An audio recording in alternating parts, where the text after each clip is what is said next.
김건희 여사 특검법을 추진하고 있는 민주당이 수사 대상을 대폭 줄이고 이른바 제3자 추천안을 포함하는 수정안을 제출하겠다고 밝혔습니다. 오는 14일 국회 본회의 처리를 앞두고 특검 전략을 다소 바꾼 것으로 보이는데요. 여당에서는 특별감찰관 논의를 위해 의원총회를 예고했지만 당내에서 합의점을 찾기가 쉽지 않을 것이라는 전망도 나오고 있습니다. 국회 취재기자 연결해서 내용을 좀 들어보겠습니다. 김다영 기자. 네, 국회입니다. 네, 민주당에서 특검 수정안을 내겠다는 건데 어떻게 달라진다는 건가요?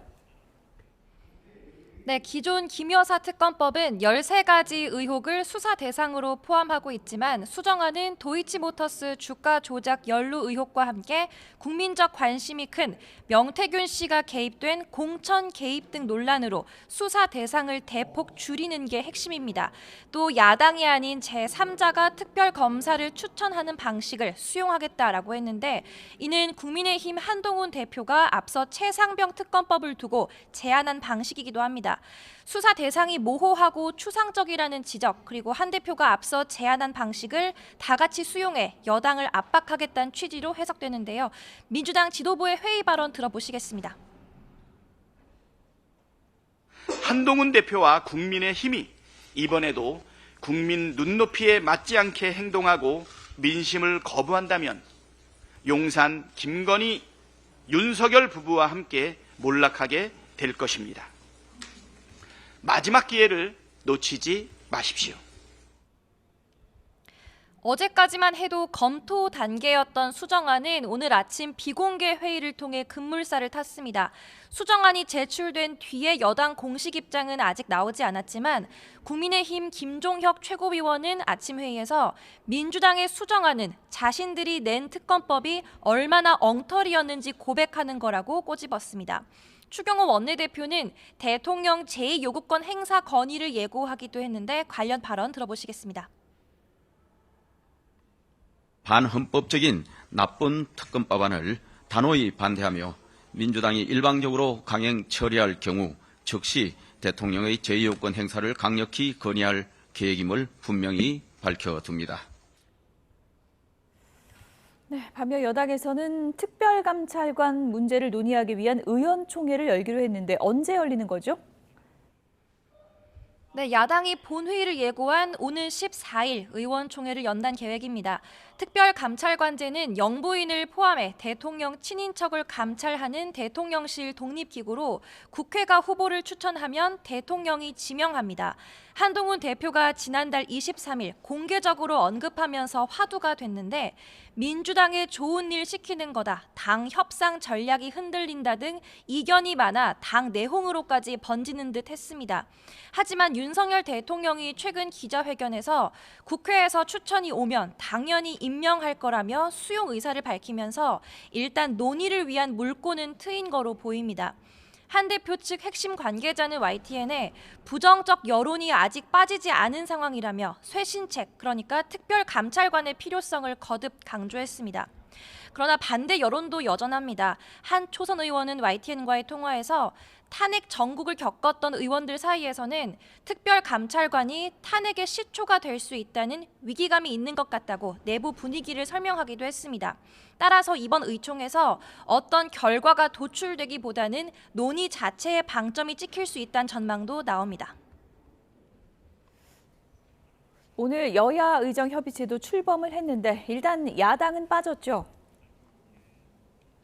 네, 애초 여당과 야당, 의료계, 정부가 모두 참여하자는 협의체 출범이 목표였지만 일단 야권과 일부 의료계가 불참한 상태에서 닻을 올렸습니다. 여당 목 대표로 참석한 국민의힘 김성원 의원은 회의 뒤 기자들과 만나서 다음 달 말까지 의미 있는 결과를 도출하겠다고 밝혔습니다. 비공개 회의에서는 사직 전공의 복귀 문제 등이 언급됐는데 25학년도 의대 증원 문제는 논의하지 않은 거로 파악됐습니다. 한지아 수석 대변인은 국민의 건강이 협의체의 목적이고 그 방법은 소통이라며 재차 야당의 참여를 촉구했는데요. 민주당 의료대란 대책특위 위원장을 맡은 박주민 의원은 한 매체 인터뷰에서 사진 찍는 게 중요한 게 아니라 25학년도 정원 문제 논의를 위한 여지를 열어둬야 한다며 정부의 태도 변화를 요구했습니다. 협의체는 일단 이번 주부터 수요일마다 소회의를, 일요일 오후 2시에 전체 회의를 개최한다는 계획입니다. 지금까지 국회에서 YTN 김다연입니다. 대한의사협회가 어제 탄핵된 이면택 전 회장의 빈자리를 메울 비대위원장 선출에 들어갔습니다. 모레 대의원 투표를 통해서 비대위원장을 뽑게 되는데 향후 의정 갈등 해소에 어떤 영향을 줄지 관심이 쏠리고 있습니다. 취재기자 연결해서 내용을 좀 들어보겠습니다. 김주영 기자, 비대위는 언제쯤 꾸려지나요? 네, 대한의사협회 비대위원장 선거 절차는 오늘부터 시작됩니다. 오늘 대의원들을 상대로 선거 공고를 하게 되고 내일 후보자 지원을 받을 예정입니다. 이후 수요일에 바로 선거를 진행하는데요. 대의원들이 모바일 투표를 통해 비대위원장을 뽑고 만약 1차 투표에서 과반 후보가 없으면 같은 날 결선 투표를 진행할 계획입니다. 1차 투표가 저녁 8시쯤, 결선 투표는 1시간 뒤에 바로 예정돼 있어 목요일이 되기 전에 새 비대위원장이 선출될 예정입니다. 비대위원장이 누가 되느냐도 중요하지만 사실 관심은 이후 새로운 의협 회장이 누가 되느냐일 텐데요. 김교웅 대한의협 대의원의 의장은 어제 브리핑을 통해 정관상 2달 안에 새 회장을 뽑게 돼 있지만 규정을 수정해서라도 한 달 안에 빨리 회장 선거를 치를 것이라고 밝혔습니다. 의정 갈등이 심각한 상황에서 의협 수장을 오래 비워둘 수 없다는 판단으로 보입니다. 오는 수요일 의협 비대위원장이 선출되면 일단 여야 의정 협의체 참여 여부 결정이라는 과제에 맞닥뜨리게 됩니다. 물론 새 회장이 취임하기 전에 비대위원장이 협의체 참여를 결정하기는 쉽지 않다는 분석이 많습니다. 전공의와 의대생들이 의대 증원 재검토를 요구하며 정부와 협상을 부정적으로 보는 것도 부담일 수밖에 없습니다. 하지만 국내 최대 의사단체가 여야 의정협의체에 참여한다면 의정 갈등이 새로운 국면에 들어서는 만큼 비대위 행보에 많은 관심이 쏠리고 있습니다. 지금까지 사회부에서 YTN 김주영입니다.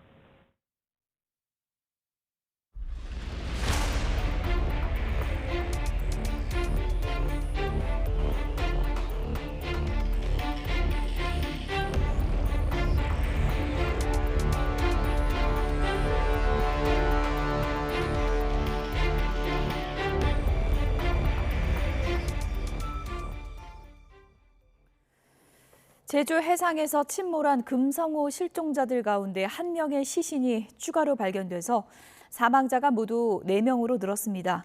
60대 한국인 남성으로 확인됐는데 제주항으로 시신이 이송됐습니다. 현장에 취재기자가 나가 있습니다. 김기수 기자.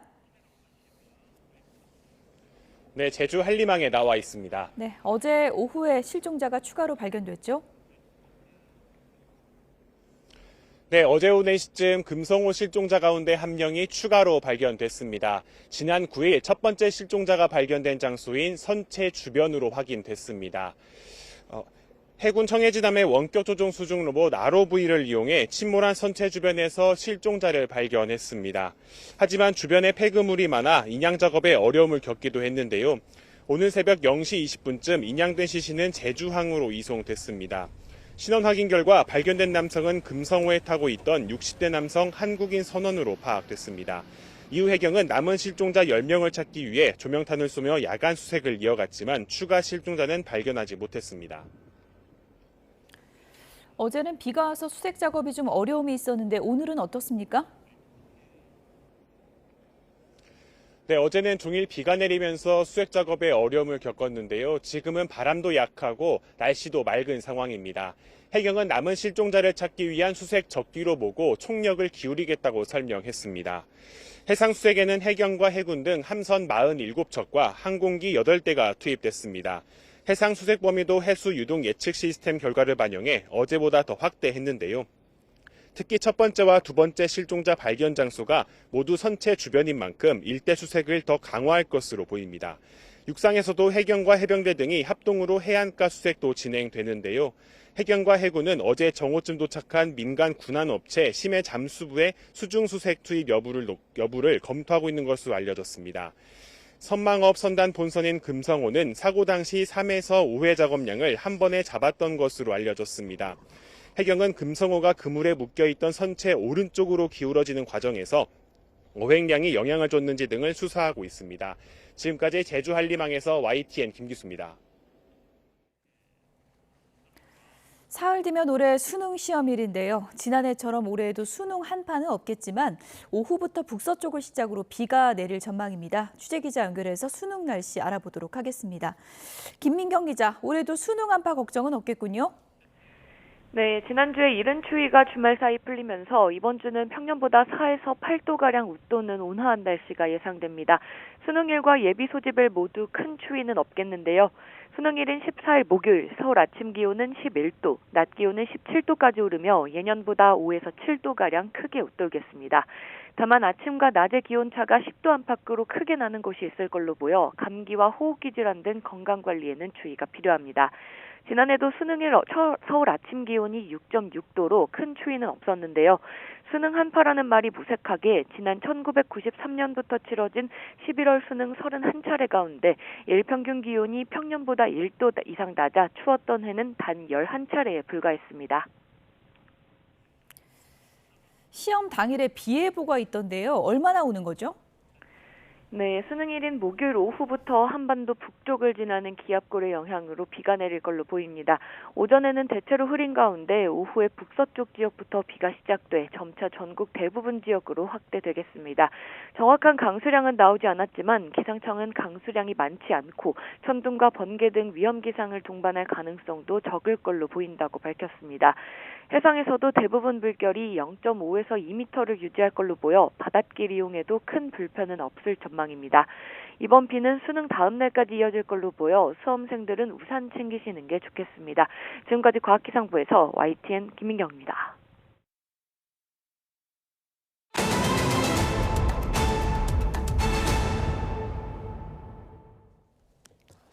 공천 개입 의혹의 핵심 인물인 명태균 씨는 두 차례 검찰 조사에서 모든 혐의에 대해 사실이 아니라고 주장했습니다.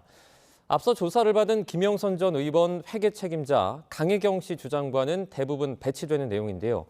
검찰이 추가 소환에 대질 조사 등을 진행할지 또 얼마나 빨리 수사 결론을 내릴지가 관심입니다. 김종호 기자가 취재했습니다. 정치자금법 위반 혐의 등을 받는 명태균 씨. 오간도는 김영선 전 의원 회계 책임자 강혜경 씨가 선거 자금이 부족하다고 해 빌려줬다가 돌려받은 것이라고 주장했고, 경선 여론조사 조작 의혹에 대해선 자신이 미래한국연구소를 실질적으로 운영하지 않았다고 반박했습니다. 또 창원 제2국가산단 지정에 개입한 의혹은 아이디어를 제안한 것뿐이라고 선을 그었습니다. 강혜경 씨라는 사람한테 제가 좀 너스레 떨고 좀 오버하고 그 다음에 격려 차원에서 한 얘기를 그것을 꼭 사실화시켜서 얘기합니다. 명 씨 측은 검찰 조사에서 충분히 소명했다며 추가 소환 조사는 없을 것이라는 입장이지만 먼저 조사받은 강혜경 씨 주장과 다른 부분이 많습니다. 거짓말을 하고 계셔서 일단 본인들도 조사를 정말 진실되게 받으셨으면 좋겠어요. 거짓말하지 말고. 핵심 관계자인 명태균, 강혜경, 김영선 전 의원에 대한 검찰 조사는 일단락됐지만 진술의 신빙성을 따지기 위한 대질 조사 등이 뒤따를 수 있는 상황입니다. 윤석열 대통령이 공천 개입 의혹 등을 전면 부인하고 있는 가운데 특별수사팀에 버금가는 규모로 수사팀을 확대한 검찰이 어떤 결론을 내놓을지 관심이 쏠리고 있습니다. YTN 김종호입니다. 서울고등검찰청이 김건희 여사의 도이치모터스 주가 조작 의혹 사건 기록을 넘겨받고 무혐의 처분이 적절했는지 다시 살펴봅니다. 앞서 심우정 검찰총장은 사건이 서울고검으로 넘어오면 수사 지휘권을 행사하겠다고 밝혔는데 야당의 특검 압박 속에 검찰이 어떤 판단을 내릴지 주목됩니다. 우철희 기자입니다. 김건희 여사의 도이치모터스 주가 조작 의혹을 고발한 최강욱 전 더불어민주당 의원은 지난달 검찰의 무혐의 처분에 불복해 항고했습니다. 검찰이 증거를 외면하고 거짓 브리핑까지 했다며 재수사가 필요하다고 주장했습니다. 압수수색 한 번을 안 하고서 영장을 청구했다는 거짓말까지 한 이유는 명백하지 않겠습니까? 그 방조범의 요건을 피해 나가기 위해서 아주 열심히 잔머리를 굴리고 교묘하게 말을 비튼 흔적들이 너무 많습니다. 항고장을 검토한 서울중앙지검은 재수사할 이유가 없다고 보고 최근 사건 기록 등을 상급 검찰청인 서울고검에 보냈습니다. 서울고검은 사건을 조만간 배당하고 재수사가 필요한지 본격 검토할 예정입니다. 이번 항고 사건은 심우정 검찰총장이 직접 지휘할 전망입니다. 지난 2020년 추미애 당시 법무부 장관은 도이치 사건과 관련해 서울중앙지검 수사 단계에서는 검찰총장의 수사 지휘권을 박탈했습니다. 심 총장은 지난달 국정감사에서 사건이 고검으로 넘어가면 지휘권을 다시 행사하겠다고 직접 언급했습니다. 제가 그 수사 결과에 대해서 동의 여부를 제 개인적 의견을 지금 말씀드리지 못하는 것은 사실은 말씀하신 대로 항고가 예정되어 있습니다. 항고가 되면은 결국 제가 수사 지휘권을 행사해서 만약 서울고검이 서울중앙지검 수사에 문제가 있다고 판단한다면 재기수사나 공소제기 명령 등을 내릴 수 있습니다. 민주당이 이번 주 김 여사 특검법을 처리하겠다며 공세를 펴는 가운데 공을 넘겨받은 서울고검이 어떤 판단을 내릴지 이목이 쏠립니다. YTN 우천입니다. 대한체육회 비위를 조사해온 국무조정실 정부합동 공직복무점검단이 이기흥 회장의 비위 혐의를 확인하고 관련자 8명을 경찰에 수사 의뢰하기로 했습니다. 이 회장에 대해서는 부정채용과 금품수수 등의 혐의가 적용됐는데 이번 조사 결과가 체육회 차기 회장 선거에 영향을 미칠지도 주목됩니다. 김문경 기자가 보도합니다. 이기흥 대한체육회장의 혐의 가운데 하나는 부정채용 의혹입니다. 자녀의 대학 친구 A씨를 돕기 위해 자격 요건을 완화하도록 여러 차례 지시한 것으로 나타났습니다. 국가대표 경력과 2급 전문 스포츠 지도자 자격이 필요한 자리였는데도 자격 요건을 삭제하고 공고를 내 A씨가 채용됐다고 공직복무점검단은 밝혔습니다. 체육회장의 지시를 받은 선수촌 고위 간부는 면접위원으로 참여해 체육회장이 지정한 특정인에게 응시자 중 최고 점수를 부여한 사실도 확인했습니다.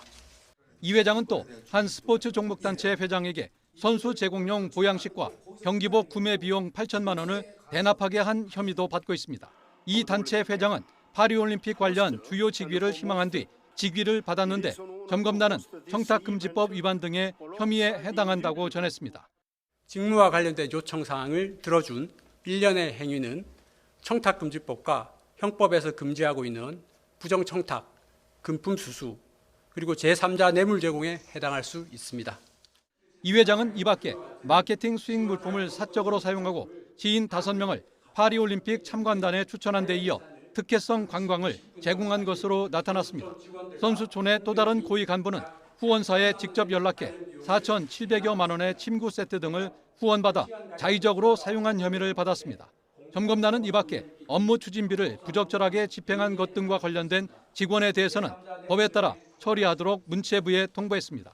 이번 조사를 끝으로 3선 도전 의사를 밝힌 이기흥 회장 등 8명이 사법처리 수순을 밟게 되면서 대한체육회의 차기 회장 선거에도 영향을 미칠지 주목됩니다. YTN 김문경입니다. 이기흥 대한체육회장이 내년 1월에 열리는 차기 선거에서 3연임에 도전할 수 있을지 여부가 내일 결정됩니다. 대한체육회 스포츠공정위원회는 내일 오후 2시에 서울 방이동 올림픽회관에서 전체 회의를 열어 이기흥 회장 연임 승인 안건 등을 처리합니다. 체육회 정관상 3선 도전부터는 심의를 통과하면 출마할 수 있는데 이기흥 회장은 현직 IOC 위원이라 기본 요건은 충족한 상황입니다. 다만 국무조정실 공직복무점검단이 직원 부정채용과 금품수수, 횡령, 배임 등의 혐의로 이 회장의 수사를 의뢰한 점이 심사에 반영될 거란 전망도 나옵니다. 지난 대선 기간 트럼프 미국 대통령 당선인이 김정은 북한 국무위원장과의 친분을 강조하면서 트럼프 2기 북미 대화 가능성이 제기되고 있는데요. 하지만 북미 정상회담을 이끌었던 5년 전과는 달리 취임 이후 트럼프 당선인은 더 위험한 김정은 위원장을 마주하게 될 것이라는 분석이 나오고 있습니다. 워싱턴에서 홍상희 특파원입니다. 트럼프 미 대통령 당선인은 이번 대선 기간 동안 여러 차례 김정은 북한 국무위원장과의 친분을 과시해왔습니다. 트럼프 1기 북미 정상회담 당시 김정은 위원장이 먼저 전화를 걸어왔고 자신이 북한을 잘 관리했다는 겁니다. He called me and he asked for a meeting and we had a meeting, but we had no problem. I met with him. It was a big deal.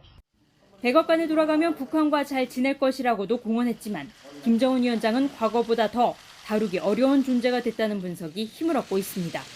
먼저 2019년 2차 북미 정상회담 하노이 노딜 이후 북한의 핵 능력 고도화가 걸림돌입니다. 대선을 앞둔 지난달 31일 미국 본토 타격이 가능한 신형 대륙간 탄도미사일 시험 발사 현장을 지도한 김정은 국무위원장은 핵 포기 의사가 없음을 분명히 밝혔습니다. 핵무력 강화 노선을 그 어떤 경우에도 절대로 바꾸지 않을 것임을 재산 명백히 확언하셨습니다. 북한이 러시아에 대규모 군 병력을 파견해 우크라이나와의 전쟁에 뛰어드는 등 북러 밀착이 강화되면서 미국보다 중국과 러시아와의 협력을 선택할 수도 있습니다. Russia is delivering the latest technology into North Korea in return for North Korean help with the war against Ukraine. And it is a threat not only to the European part of NATO but also to the US mainland. 제이크 설리번 미 국가안보보좌관은 김정은 국무위원장이 파병 대가로 러시아로부터 상당한 군사기술 지원을 기대할 것이라고 말했습니다. CNN은 북러 관계 강화뿐 아니라 윤석열 정부의 강경 대북 정책 등의 환경으로 트럼프 2기 행정부는 더 위험한 북한 지도자와 마주하게 될 것이라고 보도했습니다.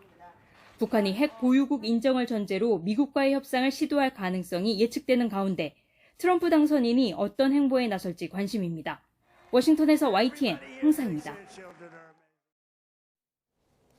우크라이나군이 북한군 통신 감청 내용을 공개하며 대대적인 작전 참여 준비를 마친 것으로 평가했습니다. 이런 가운데 푸틴 러시아 대통령이 트럼프 미 대통령 당선인과 통화를 하며 우크라이나 전쟁과 관련해 언급했다는 보도가 나왔습니다. 권영희 기자가 보도합니다. 우크라이나군이 러시아 쿠르스크 지역에서 감청한 북한군 통신 내용을 공개했습니다.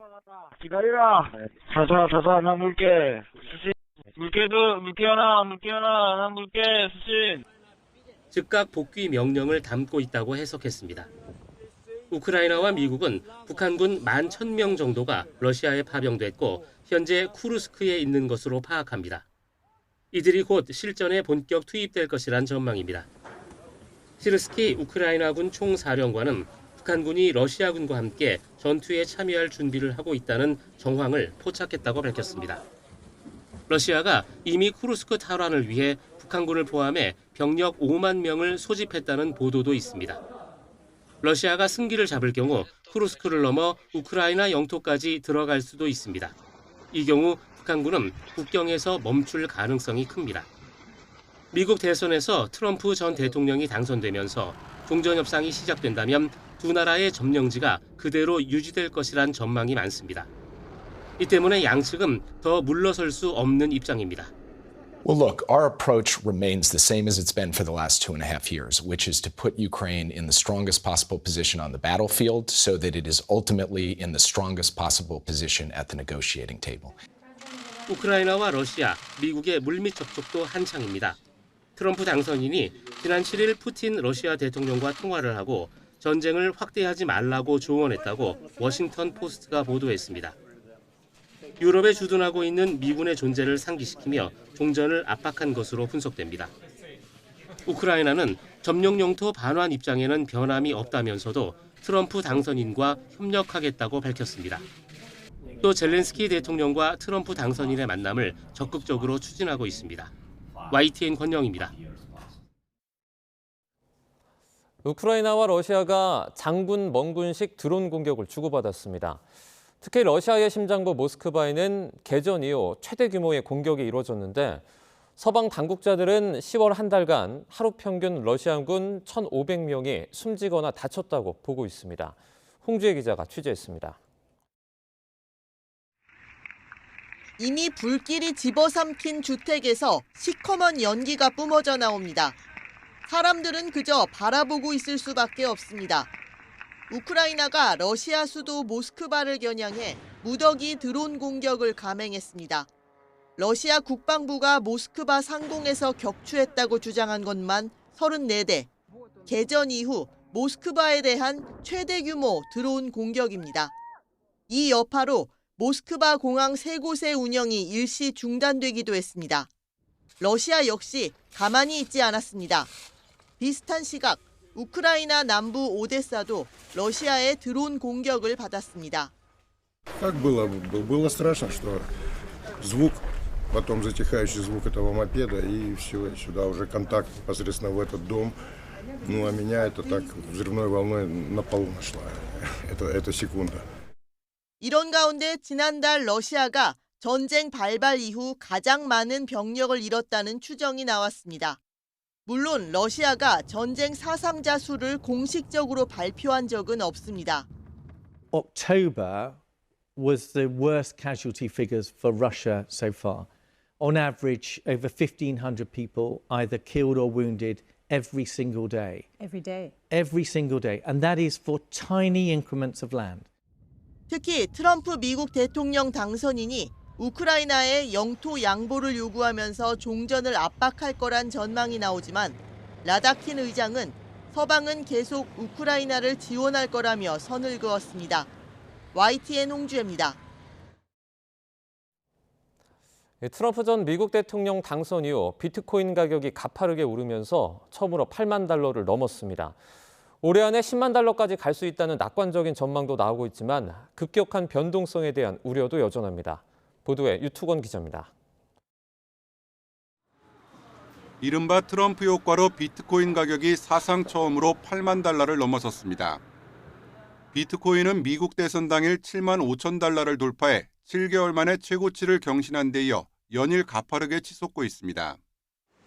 한동안 주춤했던 비트코인 상장지수 펀드 ETF엔 거액의 자금이 몰리는 것으로 알려졌습니다. 업계에선 올해 안에 10만 달러까지 상승할 수 있다는 장밋빛 전망이 나오고 있습니다. 트럼프 당선인이 보유한 이더리움이나 트럼프 2기 실세 일론 머스크가 띄우고 있는 도지코인도 연일 폭등하고 있습니다. There certainly will, I think, be a surge in demand for all types of coins and tokens. 지난 2021년까지만 해도 가상화폐를 사기라고 비판했던 트럼프 당선인은 이번 대선을 앞두고 180도 입장을 바꿨습니다.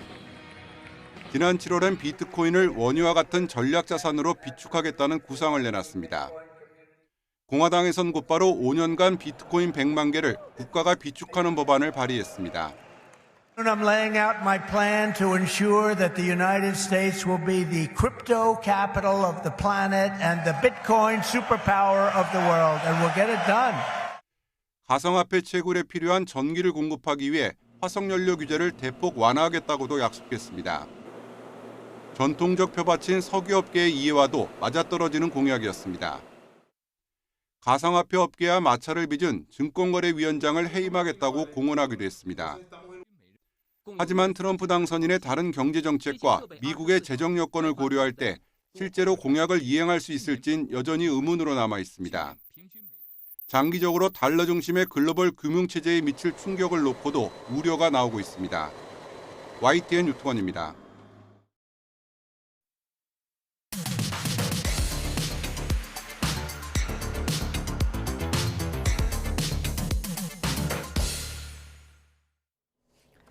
네, 각이 살아있는 정치평론 시사정각 시작하겠습니다. 오늘은 윤희석 국민의힘 선임대변인, 서용주 맥 정치사회연구소장 두 분을 모셨습니다. 어서 오세요. 네, 안녕하세요. 예. 먼저 첫 번째 주제어 보겠습니다.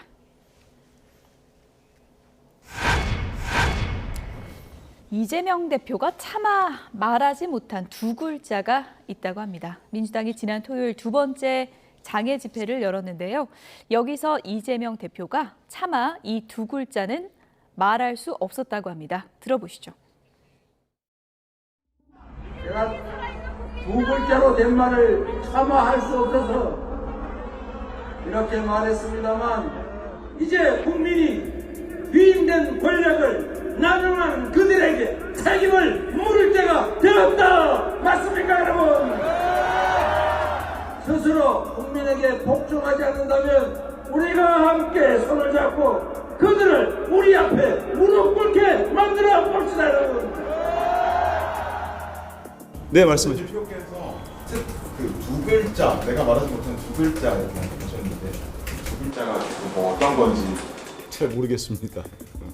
네, 마치겠습니다. 예. 네, 한민수 대변인도 그 두 글자 모른다고 발뺌을 하는데 서영주 소장님은 알 것 같습니다. 네. 뭡니까? 뭐 꼭 말을 해야 하나요? 그래서 예. 저는 이제 이 정치의 어법이라고 보시면 될 것 예. 같아요. 굳이 말하지 않아도 아는 것이고 그 행간을 비워놓음으로써 많은 분들에게 상상력을 자아내게 하는 것이죠. 그 두 글자가 여러 가지입니까? 아니면 딱 하나라고 보십니까? 여러 가지가 있을 수 있죠. 예. 뭐 탄핵, 그다음에 하야, 아니면은 임기 단축을 위한 개헌. 예. 이 세 가지 부분. 결국엔 이제 윤석열 대통령의 국정운영 자체가 국민들이 더 이상은 이 절반이 돌았는데도 절반이 너무 많이 남았다, 길다라는 어떤 그런 원성들이 자자하기 때문에 예를 들어서 이재명 대표가 탄핵이라는 얘기를 했으면 또 난리를 쳤을 거 아닙니까? 어떻게 해당 대표에 비해서 탄핵을 했냐. 근데 또 말을 안 했다고 그 뻔히 하는 얘기를 또 그런 식으로 얘기하냐라는 것이거든요. 그래서 이 부분은 탄핵을 말하든 안 하든 간에 이건 행간으로서 뭐 분석을 하기 나름인데 굳이 뭐 잘 모를 것까지는 없을 것 같다. 그렇습니다. 어쨌든 말할 수 없다는 거는 민주당의 이 공식 집회에 그 단어를 내걸진 않겠다. 뭐 그런 의미로 보면 그러니까 되는 이제 거예요? 이 집회가 탄핵 집회로 규정 짓는 것은 좀 부담스럽다는 것이죠. 예. 이번 집회의 성격은 김건희 여사의 어떤 여러 가지 국정농단에 대한 의혹 예. 부분들이 대통령께서 이거를 막아서고 있으니 이걸 좀 풀고 대통령께서 공정과 상식을 국민들에게 되돌려달라. 예. 라는 대회이지 이게 윤석열 대통령의 임기 단축을 위한 어떤 집회는 아니기 때문에 예. 그런 부분에 있어서의 단어 선택에 조금 신중을 가한 것 같다. 좀 그렇게 보시면 될 것 같습니다. 어쨌든 뭐 김건희 여사 특검을 추진하기 위한 장애 집회로 시작이 됐지만 일종의 뭐 탄핵 집회 아니냐 이런 시선을 국민의힘에서 계속 갖고 있는데 얼마나 모이느냐 이것도 관심사 아니었겠습니까? 뭐 첫 번째 집회 때는 민주당 추산 30만 명, 이번에는 20만 명이라고 조금 줄었다고 얘기하더라고요. 민주당 자체 주장도 지난주보다도 더 줄었어요. 예. 경찰 추산도 뭐 물론 비공식이긴 하지만 17,000이었다가 15,000으로 줄었습니다. 게다가 지난주 집회는 첫 집회와는 달리 민주노총도 같이 참여한 집회였다 이렇게 예. 생각한다면 시민들의 호응이 대단히 적다. 민주당 내부에서조차 별로 많이 모이지 않았다 이렇게 볼 수가 있겠습니다. 결국 이재명 대표가 지금 이 시점에서 장애 집회를 할 때냐 여기에 대한 근본적인 의문이 있기 때문에 이렇게 호응이 적은 것이고 또 지금 말씀하셨지만 윤석열 대통령 뭐 탄핵이라든지 뭐 집권에 대해서 뭐 임기를 줄이다든지 예. 이런 목표로 나온 걸로 알고 있지만 겉으로는 지금 김건희 여사 특검법 관철 뭐 이거 아니겠어요? 그런데 아직 국회에서 세 번째 특검법이 발의만 됐을 뿐 통과되지 않았어요. 예. 국회 안에서 해결하면 될 일입니다. 이거를 171석 갖고 있는 민주당이 전원 의원 출동하고 당대표가 나와서 저렇게 발언하는 것이 이치에 맞지 않으니까 호응이 적은 것이다 이렇게 봐야 되겠습니다. 예, 김건희 여사 특검법 세 번째 특검 발의한 민주당이 그 압박 강도를 더 높이고 있습니다. 오늘 아침에 이제 결정된 사안 보니까 수정안 특검법 좀 바꾸겠다라고 하는데 어떤 전략입니까? 국민의힘의 대다수 의원들이 그 기존의 세 번째 특검안이 너무 많은 그 항목들이 들어가 있다.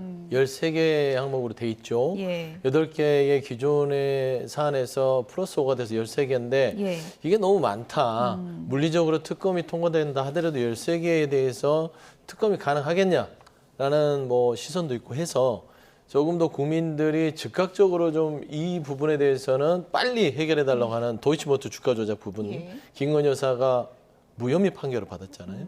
그러니까 판결이 아니라 검찰에 이제 말하자면 불기소 결정을 예. 받았고, 그 다음에 공천 개입 의혹. 명태균 씨가 지금 창원지검에서 수사를 받고 있긴 하나 이 부분이 공천 개입까지 확장되지 않을 것 같은 느낌이에요. 그래서 이런 부분에 있어서는 명확하게 그냥 조금 더 국민의힘 의원들이 납득할 수 있는 수준, 예. 그리고 국민이 납득할 수 있는 수준. 거기에 덧붙여서 한동훈 대표가 주장했던 제3자 특검까지 예. 넣어서 이 정도면 독소정이라고 뭘 또 주장하실 수 있겠습니까? 라고 말하자면 수정해서 이제 던지는 것이죠. 결국에는 이제 그 몫은 국민의힘과 한동훈 대표의 몫이 될 수 있을 정도의 특검안을 수정해서 14일에 아마 본회의에 상정시킬 생각인 것 같습니다. 네, 박찬대 원내대표는 오늘 한동훈 대표를 향해서 이런 요구를 했습니다. 그래픽으로 좀 보여주실까요? 오늘 아침 회의에서 이렇게 했습니다. 한동훈 대표, 김건희 특검 이제는 좀 직접 내라 이렇게 압박을 했습니다. 대통령 후보에게 꼬리 내린 한동훈 대표, 전형적인 강약, 약강의 아이콘 아니냐 이렇게 비판을 하면서요.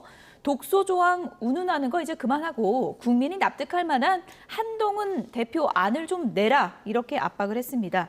민주당이 이제 반대 명분을 좀 떨어뜨리기 위해서 오늘 수정안을 낸 건데 이 부분에 대한 국민의힘 반응은 어떻게 나올 것 같습니까?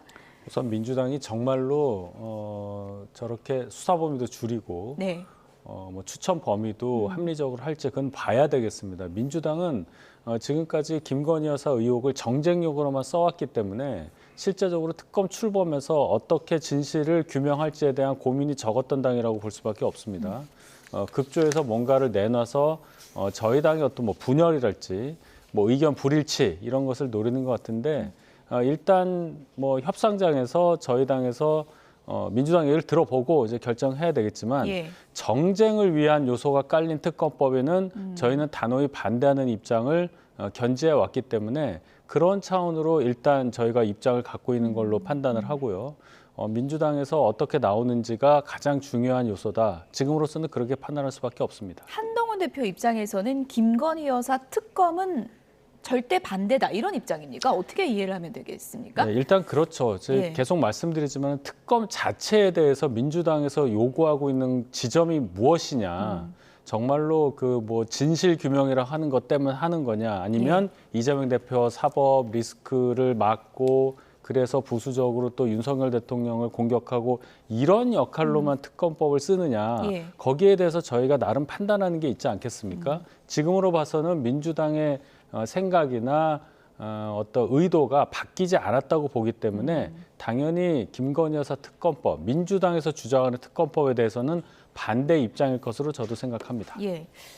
어쨌든 지금 뭐 민주당 입장에서 여러 독소 조항을 뺐다고는 하지만 근저에 깔려 있는 의도는 똑같기 때문에 아마 국민의힘은 반대할 것이다 이런 입장인데요. 그건 어떻게 근데 보세요? 근저에 깔려 있는 의도가 도대체 한동훈 대표는 뭔지 모르겠어요.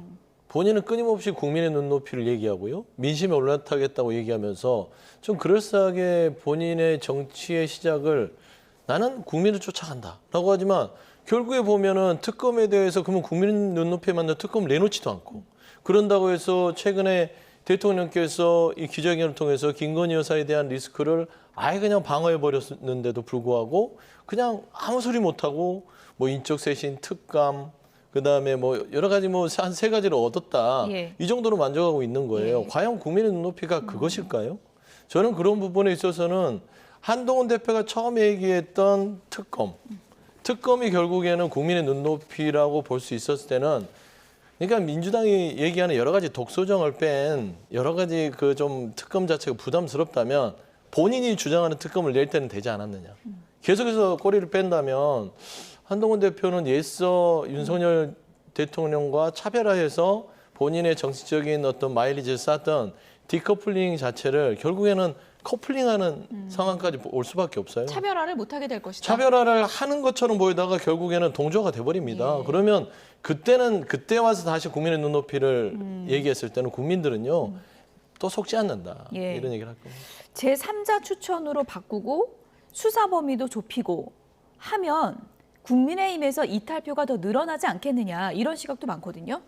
지금 분위기상으로는 그럴 가능성이 많이 적어졌습니다. 특검에 대해서는 단일 대우입니까? 네, 왜 예. 그러냐 하면은 윤석열 대통령이 기자회견과 담화 일정을 땡겨서 지난주에 하지 않았습니까?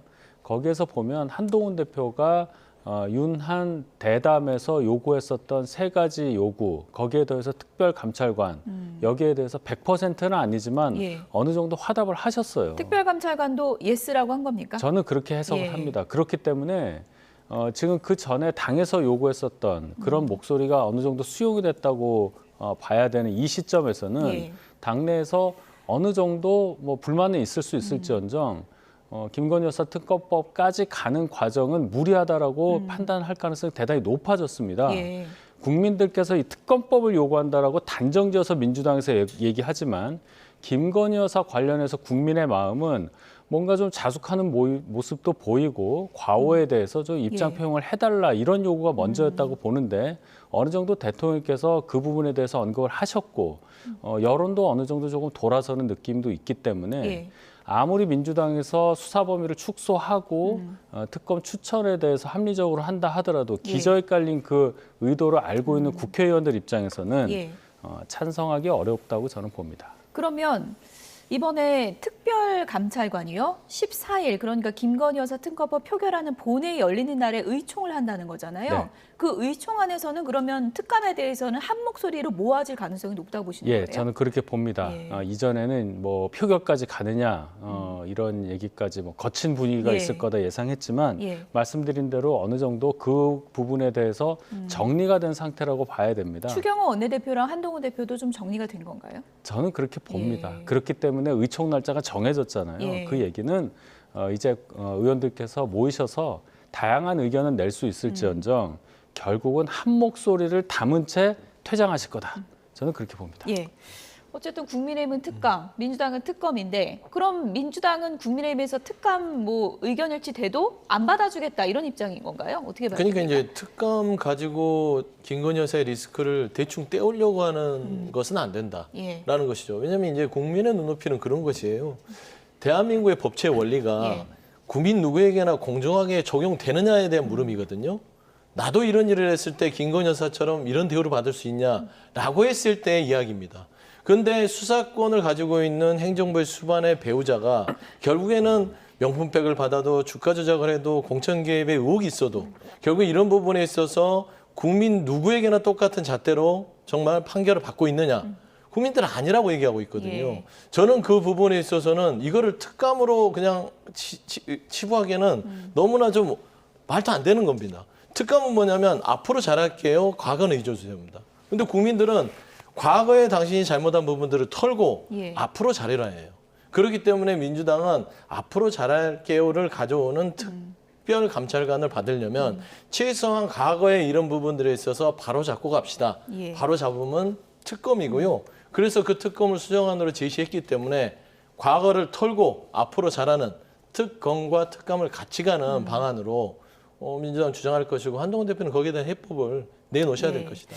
특검이냐 특감이냐 14일에 여야 모두 서로 다른 해법을 내놓을 것 같은데 어떻게 정리될지 모르겠고요.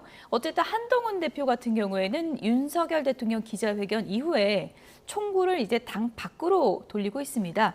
이재명 대표 1심을 생중계해야 한다. 이 목소리를 계속 내고 있는데요. 들어보시죠. 이재명 대표 선고 생중계 주장을 우리 국민의힘이 다각도로 하고 있죠. 그런데 민주당은 생중계는 극구 거부하면서 판사 겁박에만 올인하고 있습니다. 사실 민주당의 판결은 민주당 스스로의 판결은 이미 유죄로 난 것 같습니다. 그리고 민주당은 하다 안 되니까 트럼프 미 당선자와 이재명 대표를 비교하는 작전을 쓰기 시작했습니다. 저도 하나 비교하겠습니다. 그런데 트럼프 후보는 2023년 11월 유권자들의 높은 관심을 등을 이유로 재판을 공개하자고 당당하게 요구한 바 있습니다. 이 부분이 진짜 중요한 건데 쏙 빼놓고 말하고 있네요. 3년 가까이 계속 이 표적 수사, 정치 사냥 수사를 당해 오고 있다고 믿어지고 주장되고 있는 야당의 대표를 상대로 그런 주장을 하는 것은 그야말로 망신주기용. 그러니까 판사 앞에서 쪼그리고 앉아서 선고를 듣고 있는 장면을 카메라에 내보낸다는 것 자체가 인권 침해라는 알겠습니다. 그런 생각을 합니다. 동의할 수 없는 것은 이제 국힘의원님들이 그 생중계해달라는 요구 있지 않습니까? 알겠습니다. 예. 유죄를 선고해달라는 것을 전제로 하는 얘기이기 때문에 재판부에 대한 압박이라고 저는 그렇게 생각을 합니다. 어차피 무죄 나올 것 같다고 주장하는데 그러면 생중계하면 민주당의 이익 아니냐 이게 한동훈 대표 주장이거든요. 그거에 대한 민주당의 입장은 어떤 겁니까? 그러니까 이제 민주당의 입장 자체는 이재명 대표의 이미지를 추락시키기 위한 하나의 정쟁화다라고 보는 것이죠. 예. 근데 저는 이제 한 번 정도는 주장할 수 있다고 봅니다. 뭐 야당 대표에 대한 재판을 생중계하자. 예. 근데 이거를 계속해서 재판부에 대해서 해야 된다. 해야 되는 이유는 이렇다. 라고 설명하는 거 너무 한가로운 것 같아요. 지금은 집권 여당이 지금 야당 대표의 생중계를 놓고 이렇게 최고위에서 할 얘기입니까?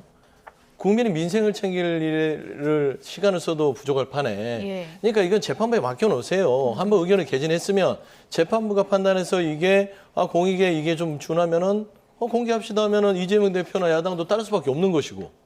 그 다음에 공개하지 말자 그러면 여당도 인정하면 되는 것입니다. 굳이 이거를 가지고 한동훈 대표는 본인의 보수층 내에서의 정체성을 재확립하기 위한 그냥 소재로 쓰는 거잖아요. 한가해 보여요. 그러니까 저는 한동훈 대표가 배신자 프레임에 대해서 극도로 경계하는 건 알고 예. 지금 현재 조금 더 톤다운 밀당을 하고 있는 상황인 거를 이해는 되나 예. 이 재판부의 생중계를 가지고 최고에서 저런 발언을 하는 것들은 조금 국민들은 한가해 볼 것 같은 생각이 들어서요. 왜 이렇게 자꾸 얘기하냐? 이제 이렇게 그만하셨으면 하시는 좋을 것 겁니까? 같아요. 예. 이제 재판부의 결정을 기다리시잖아. 예. 지금 민주당에서는 두 전직 대통령하고 같냐, 이재명 대표는 계속 탄압을 당해왔다 이렇게 주장하고 있습니다. 그래서 그 탄압을 당해왔다는 그 주장을 더 확실하게 하기 위해서라도 무죄가 나왔을 때 극적 효과, 민주당에서는 그걸 노릴 수도 있다는 저희가 주장을 하는 거예요. 예. 적어도 저희는 밖에 나가서 저런 주장을 하지는 않았습니다.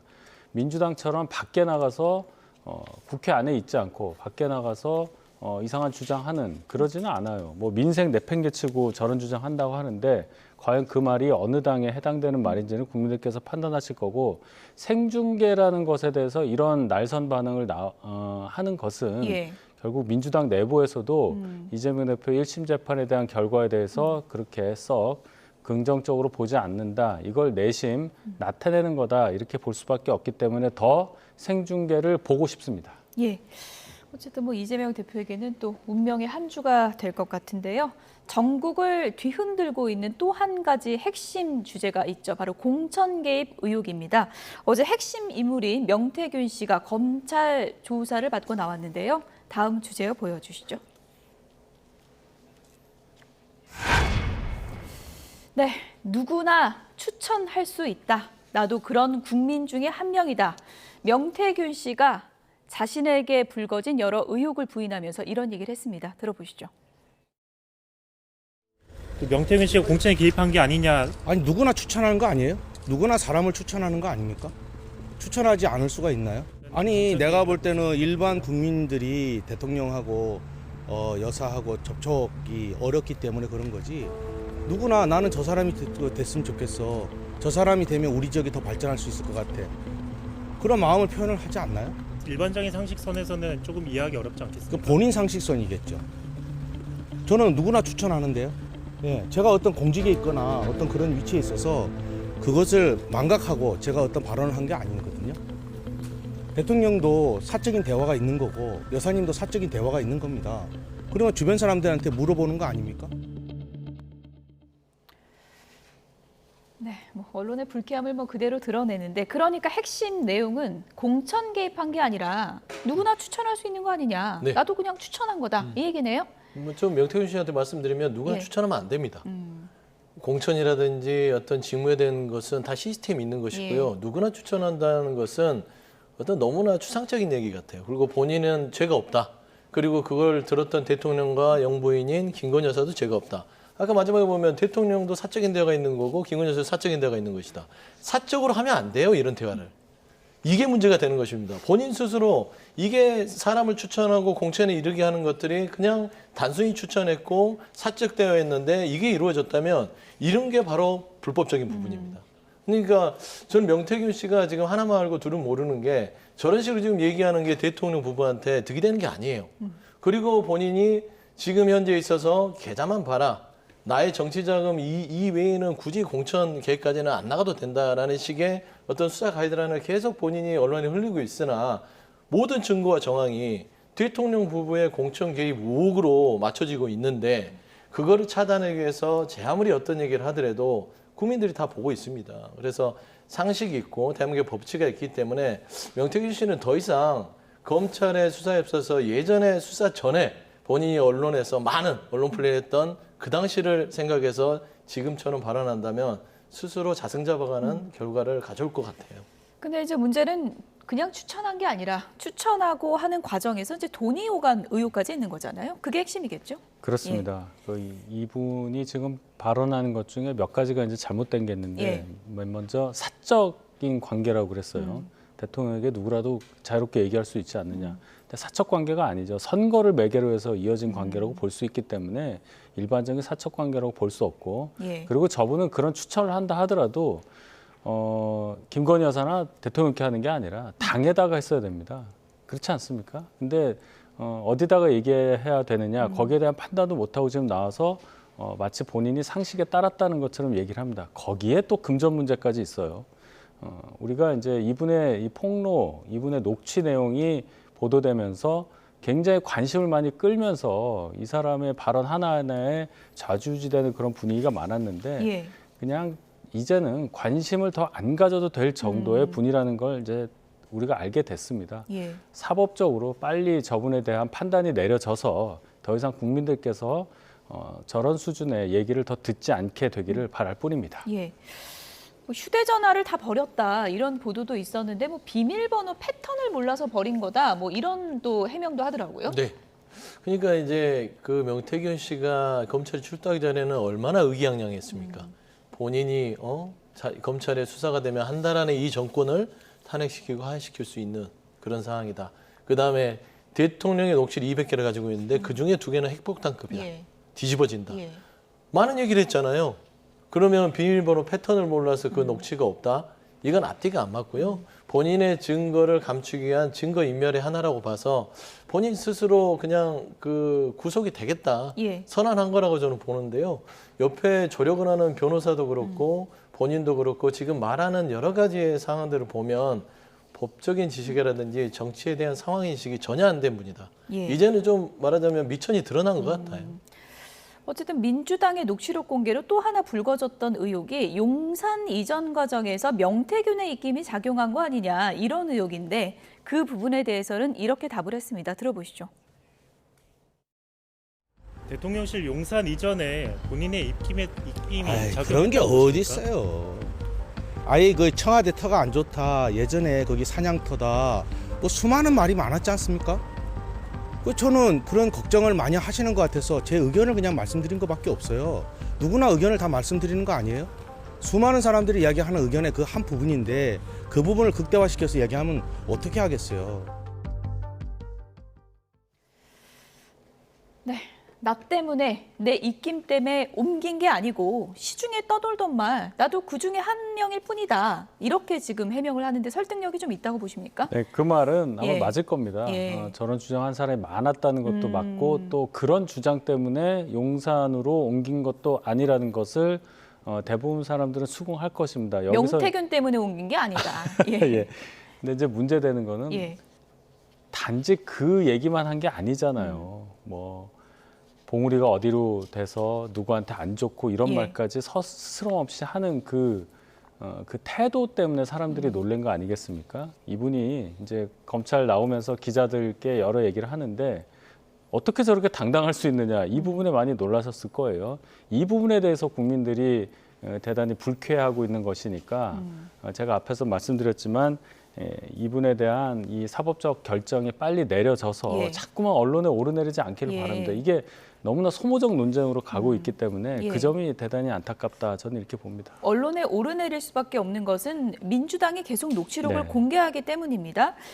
그런데 이제 이런 딜레마도 있을 것 같습니다. 소영주 소장님도 네. 이 분의 말을 우리가 신뢰해야 하느냐 의문점을 다셨잖아요. 그렇습니다. 근데 민주당이 이제 관련 녹취록을 계속 공개하고 있기 때문에 그 녹취록의 발언에 어느 정도 신뢰를 주고 민주당이 공개하는 것인가 이런 의문도 있을 수 있거든요. 네. 그런데 이제 그 허풍이 100 중에 허풍은 한 80, 뭐 한 70 된다면 20에서 30은 그 뼈대의 근간은 있다는 게 문제죠. 그러니까 아예 허구는 아니다. 그렇습니다. 예. 그러니까 아예 그냥 뭐 이분이 아예 처음부터 본인은 윤석열 대통령과 김건희 여사를 안다라고 했는데 그게 아예 개연성이 없이 모르는 사안이었다면 이분이 말하는 건 다 그냥 허구입니다. 허풍이고요. 근데 지금 증거와 정황 자체가 김건희 여사와 나눈 카카오톡, 윤석열 대통령의 육성 이런 거를 봤을 때는 이분이 대통령 부부와는 나름대로의 관계를 유지해 왔고 공천이라든지 이런 의견 개진에 있어서 상당 부분 영향력을 행사했을 수도 있겠구나 생각이 되는 거예요. 아까도 그 청와대에서 용산 이전을 나는 그런 얘기를 한 적이 없다가 아니라 그게 말이 됩니까 하면서 의견을 줬대잖아요. 예. 의견을 준 건 맞습니다. 그러면 의견을 받은 사람이 누구죠? 김건희 여사입니까? 윤석열 대통령입니까? 의견을 받은 사람은 존재하기 마련입니다. 그러면 대통령 부부로 의제를 했을 때 결국에는 대통령 부부가 이분의 의견도 받았을 것이다. 또 나아가서 저희가 한 번 더 합리적 추론을 하면 김건희 여사는 이분에 대해서 선생님이라고 했어요. 탁월한 식견을 가졌다. 전적으로 믿고 의지한다. 라는 카카오톡의 메시지가 존재하잖아요. 예. 그랬을 때 과연 이 사람의 말이 단순한 의견 개진이었는지 아니면 김건희 여사가 탁월한 식견으로 여겨서 믿고 의지하는 이분의 말을 들었는지 예. 그게 대통령한테 전달이 됐는지는 한번 조사를 해봐야 될 부분은 있으나 용산 이전도 관여가 됐다고 진짜 그러니까 보는 저는 겁니까? 그런 부분에 있어서도 아예 그냥 이거를 무시할 수 없는 상황까지 이르렀기 때문에 예. 국민의 한 사람인 뭐 제가 국민의 한 사람으로서는 제발 그 청와대에서 용산 이전이 주세를 의한 게 아닌 거를 바라요. 하지만 다만 지금 말하는 것들을 봤을 때는 그냥 말끔하게 아닐 거야라고 하기에는 조금은 좀 앙금이 남는 그런 상황입니다. 네. 어쨌든 뭐 검찰 조사는 이뤄졌고 이게 뭐 영장 청구 여부나 이런 검찰의 판단은 좀 기다려 봐야 될 것 같은데요. 윤석열 대통령은 이제 기자회견에서 확실하게 선을 그었다 이렇게 해명을 한 상황이죠. 기자회견을 마친 윤석열 대통령이 최근에 열중하고 있는 게 있다고 합니다. 어떤 부분에 집중을 하고 있을까요? 다음 키워드 보여주시죠.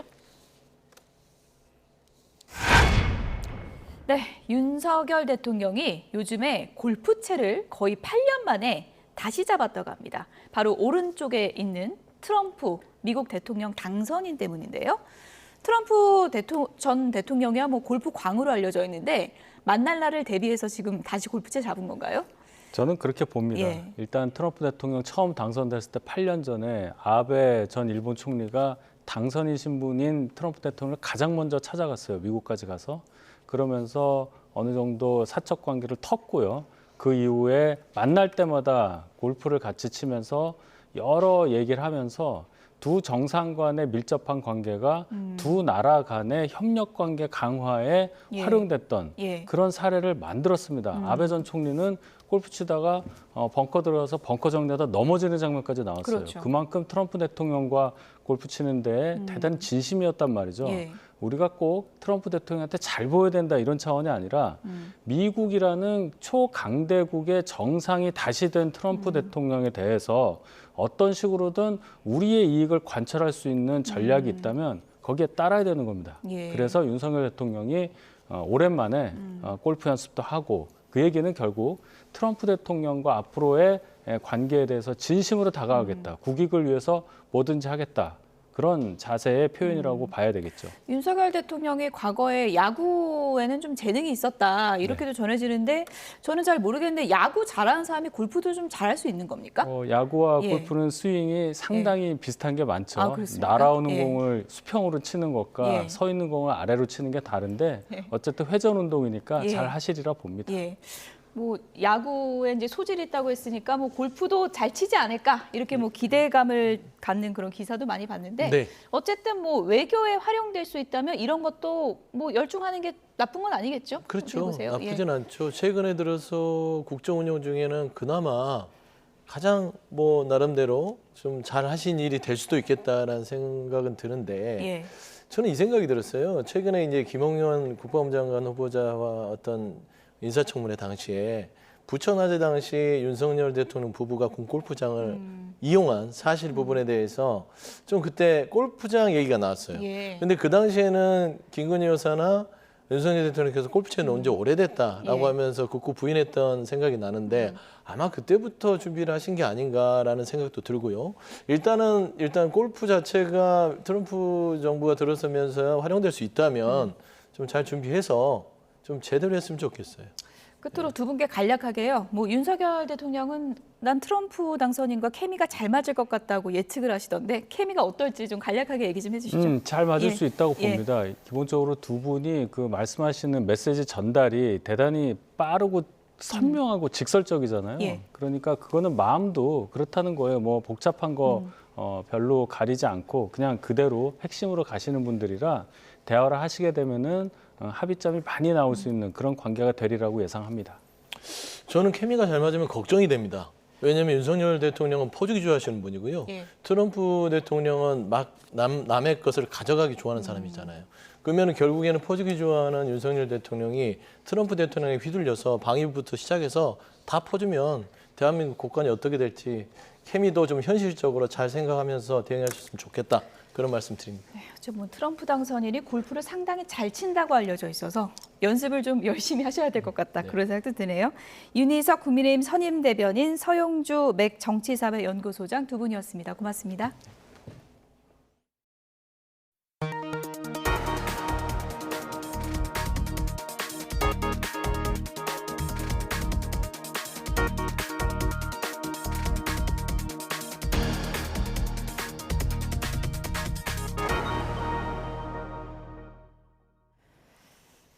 수능 난이도 조절을 위해서 올해 치러졌던 두 번의 모의평가는 극과 극이었습니다.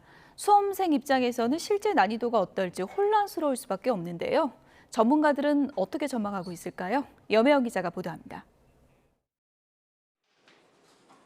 지난 6월과 9월 모의평가는 그야말로 물과 불을 오갔습니다. 난이도가 높으면 표준 점수 최고점이 상승하고 반대의 경우 낮아지는데 통상 120점대면 쉬운 시험, 140점 중후반이면 어려운 시험으로 평가됩니다. 6월과 9월 시험의 결과는 차이가 상당했습니다. 9월엔 너무 쉬워진 나머지 국어 수학의 표준 점수 최고점자가 늘어난 의대 총 정원보다 많았습니다.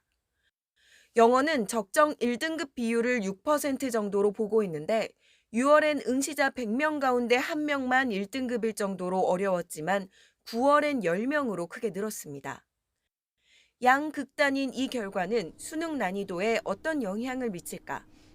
전문가들은 단순히 쉽고 어려운 두 시험의 중간 정도를 예상하면 안 된다고 말합니다. 수험생의 구성도 난이도 조절에 영향을 미치는 요인이기 때문입니다. 올해는 의대 증원 여파로 N수생이 많아진 만큼 전문가들의 전망은 불수능 쪽에 더 기웁니다. 국어 수학은 지난해 본수능 때에 변별력 높게 출제됐던 패턴이 유지될 것으로 보여지고 영어 과목은 6월이라든지 지난해 본수능보다는 다소 쉬워질 것으로 보여지고 9월 평가원보다는 다소 좀 어렵게 출제될 것으로 예상이 됩니다. 특히 이번엔 중상위권이 풀 수 있는 문제를 좀 더 어렵게 출제할 가능성이 있습니다. 킬러 문항을 배제하는 만큼 변별력 확보를 위해 매력적인 오답을 많이 끼워 넣을 거라는 예상입니다. 아주 어려운 문항이 아니라 중위권이나 중상위권이 풀 수 있는 문항에서의 난이도 조정을 통해서 변별력 확보를 꾀할 가능성이 큽니다. 이렇게 되면 앞부분 문제를 푸는 데 시간이 걸려 뒤쪽 배점이 큰 문제가 쉽게 출제되어도 아예 풀지 못하는 경우가 생깁니다. 때문에 입시 전문가들은 평소에 잘 풀던 문제들을 더 꼼꼼하게 점검하는 것이 중요하다고 조언합니다. YTN 염혜원입니다. 교육부가 오늘부터 모레까지 수능 문제지와 답안지를 전국의 85개 시험지구에 배부합니다. 시험지구로 옮겨진 문제지와 답안지는 경비 속에 수능 시험 하루 전인 13일까지 별도의 장소에서 보관되다가 시험 당일 아침에 시험장 1,200여 곳으로 운반됩니다. 네, 무대 위에 깜찍한 아기가 보이시죠? 살짝 긴장하는 것처럼 보이던 찰나에 이렇게 리듬을 차기 시작합니다. 관객의 호응을 유도하기까지 하는데요. 리듬 타는 게 보통이 아니죠. 다 큰 어른도 쉽게 하기 힘든 힙합 댄스를 이렇게 선보였습니다. 지난 9일 중국 후난성의 스트리트 댄스 대회였는데요.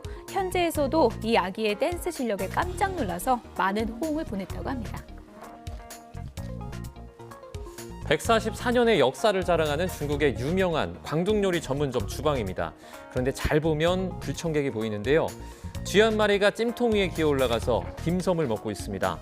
논란이 커지자 식당 측은 직원이 자리를 비운 사이에 뚜껑을 제대로 덮지 않아서 발생한 일이라며 CCTV 확인 결과 쥐는 환풍구를 통해 들어온 것으로 파악됐다고 설명했는데요. 반복되는 중국의 식품 위생 논란, 소비자는 더더욱 믿고 먹기가 어려워지네요. 네, 코끼리 아저씨는 역시 코가 손이죠. 영상 속의 저 코끼리, 코로 고무 호수를 붙잡고요. 정교하게 이리저리 움직이면서 샤워를 하고 있는데요. 옆에 있던 코끼리도 코를 사용해서 호수를 꽂아서 물이 흐르지 않게 장난을 치기도 합니다. 코끼리도 도구를 정교하게 사용하고 조작할 수 있는 능력이 있다는 걸 증명하고 있는데요. 인간 이외의 동물들이 목표지향적으로 도구를 사용하는 새로운 사례로 평가받고 있다고 합니다.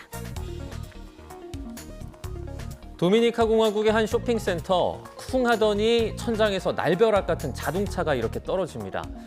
천장을 뚫고 온 자동차, 알고 보니 바로 위층 주차장에서 추락을 했다고 하는데요.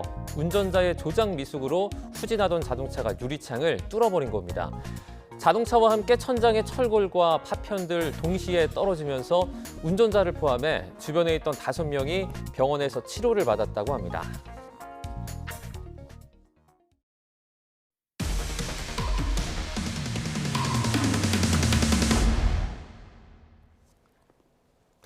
(40대) 아들이 아버지의 시신을 1년 넘게 냉동고에 숨겨온 사건 기억하실 텐데요. 이 아들이 아버지인 척 의붓 어머니와 진행한 이혼 소송은 대법원에서 별다른 의심 없이 확정 판결이 내려졌습니다. 신규혜 기자가 취재했습니다. 아버지의 시신을 냉동고에 1년 넘게 숨겨온 아들 A씨는 아버지가 살아있는 척 의붓 어머니와 소송을 이어갔습니다. 부모의 이혼 소송이 진행 중인 상황에서 아버지가 생존한 채 판결이 확정되면 재산을 독차지했을 가능성이 크기 때문입니다. 아버지는 지난해 가을 숨진 것으로 추정되는데 대법원은 올해 4월 판결을 확정지었습니다. 반년 넘게 항소심 재판부와 대법원은 시신을 상대로 심리를 하고 선고를 내린 셈입니다. 그리고 11월 달에 아마 판결이 난 걸로 2심, 그리고 대법을 또 갔어요. 어떻게 냉동고에 1년을 넘게 있느냐고. 당사자가 이미 목숨을 잃었는데 소송은 아무 문제 없이 진행되고 있던 겁니다. 이유는 현행법에 있습니다. 이혼 소송은 본인 출석주의가 적용되지만 대리인이 출석하더라도 문제가 없습니다. 법원에서도 대리인이 정상적으로 선임돼 있다면 본인의 생존 여부를 일일이 확인하진 않습니다. 앞서 아버지 측 변호사는 의뢰인 대신 아들 A씨하고만 소통했다고 주장했는데 현재로서는 A씨가 변호사에게조차 사망 사실을 숨긴 거로 보입니다. 그 전에 사망한 게 확인이 된다면 이 이혼 판결은 잘못된 거잖아요. 무효 사유가 있으니까 재심 사유 되겠는데요. 대법원은 당황스럽고 안타까운 일이라면서도 절차상 문제는 없었다고 밝혔습니다. YTN이 사망자를 상대로 선고를 내린 다른 사례가 있었는지 대법원에 질의했지만 정확히 파악하기 어렵다는 답변만 돌아왔습니다. 시신을 두고 결정한 초유의 판결이란 점을 사실상 인정한 거로 보입니다. 당사자의 어떤 신원이나 사망 여부, 생존 여부를 사실 더 확인해야 된다? 우리가 자적적인 노력을 할 수밖에 없는 부분인 것 같고요. 당사자 출석 의무가 없는 재판이라 할지라도 사법부의 신뢰 회복을 위해서는 신원을 확인할 수 있는 세밀한 보안 장치 마련이 필요해 보입니다. YTN 신기혜입니다. 대법원은 당사자의 사망을 모른 채 판결이 확정된 게 맞다며 재심이 가능할 것으로 보인다고 밝혔습니다. 대법원은 오늘 입장문을 내고 항소심 단계에서 소송 당사자가 숨졌을 것으로 추정이 되는데 법원이 직권으로 판결 효력을 없앨 수는 없고 배우자가 재심을 청구해야 할 것이라고 설명했습니다. 대법원은 또 현행 가사소송법에 따라서 반드시 본인이 출석해야 이혼 소송이 진행될 수 있는 것은 아니라며 법원으로서는 당사자의 생존을 일일이 확인할 권한이 없다고 덧붙였습니다. 경북 구미에서 일어난 교제살인 사건과 관련해 경찰이 30대 피의자 A씨의 신상정보 공개를 검토하고 있습니다. 경북경찰청은 범행의 잔혹성과 관련 증거가 충분한지 등을 종합적으로 검토해 신상 공개 여부를 결정하겠다고 밝혔습니다. A씨는 지난 8일 구미시 임은동 아파트에서 전 여자친구 B씨에게 흉기를 휘둘러 숨지게 하고 B씨의 어머니에게 중상을 입힌 혐의로 구속 수사를 받고 있습니다. 교도소 수용자가 자신에게 불리한 내용이 적힌 징벌 보고서에 손도장 찍기를 거부한 것은 헌법상 기본권이어서 징벌할 수 없다는 대법원의 판단이 나왔습니다. 대법원은 지난달 25일 수용자 A씨가 대구 교도소장을 상대로 낸 징벌 처분 취소 소송에서 원심의 원고 승소 판결을 확정했습니다. 대법원은 보고서에 손도장을 찍는 행위는 기재된 위반 행위가 사실이라고 인정하는 것이고 손도장과 보고서가 합쳐져 진술이 되는 만큼 이를 강요했다면 헌법상 진술 거부권을 침해한 것이라고 판시했습니다. 오늘 새벽 0시 반쯤 경기 안산시 선부동에 있는 8층짜리 건물의 지하 1층에 있는 노래방에서 불이 났습니다. 이불로 큰 인명피해는 없었지만 노래방 직원 4명이 대피하고 같은 건물의 PC방 손님 27명이 구조됐고 PC방에 있던 30대 남성이 연기를 마셔 병원으로 이송됐습니다. 소방은 불이 번지는 것을 막기 위해 한때 3개에서 7개 소방서의 인력과 장비를 동원하는 대응 1단계를 발령했습니다. 경남 합천에서 산길을 달리던 승용차가 20m 아래로 추락해 50대 운전자가 숨졌습니다. 충남 서산에서는 강도살인을 저지른 뒤에 차를 불태우고 달아났던 40대가 이틀 만에 붙잡혔습니다. 사건 사고 소식 양동훈 기자입니다. 돌과 나무 사이에 부서진 승용차가 떨어져 있습니다. 어제 오후 5시 반쯤 경남 합천의 한 산길을 달리던 승용차가 20m 아래로 추락했습니다. 심정지 상태에 빠진 50대 남성 운전자가 병원으로 옮겨졌지만 끝내 숨졌습니다. 충남 서산에서는 흉기로 운전자를 살해한 뒤 차를 불태우고 달아난 40대가 이틀 만에 경찰에 붙잡혔습니다.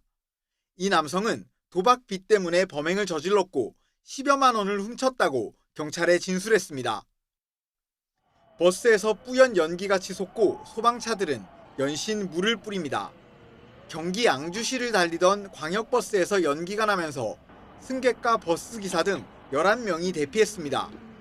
소방당국은 엔진이 과열되면서 연기가 발생했는데 다행히 화재로 번지지는 않았다고 설명했습니다.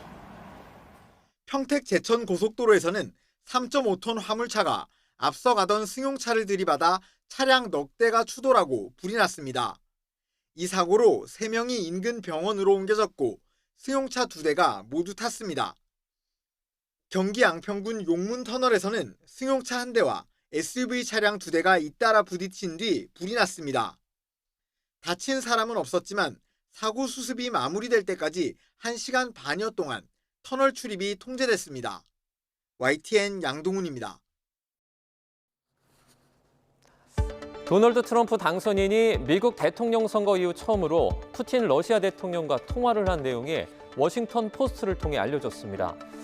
유럽에 상당히 주둔해 있는 미군의 존재를 상기시키며 우크라이나에서의 전쟁을 확대하지 말라고 조언을 했다는 건데요.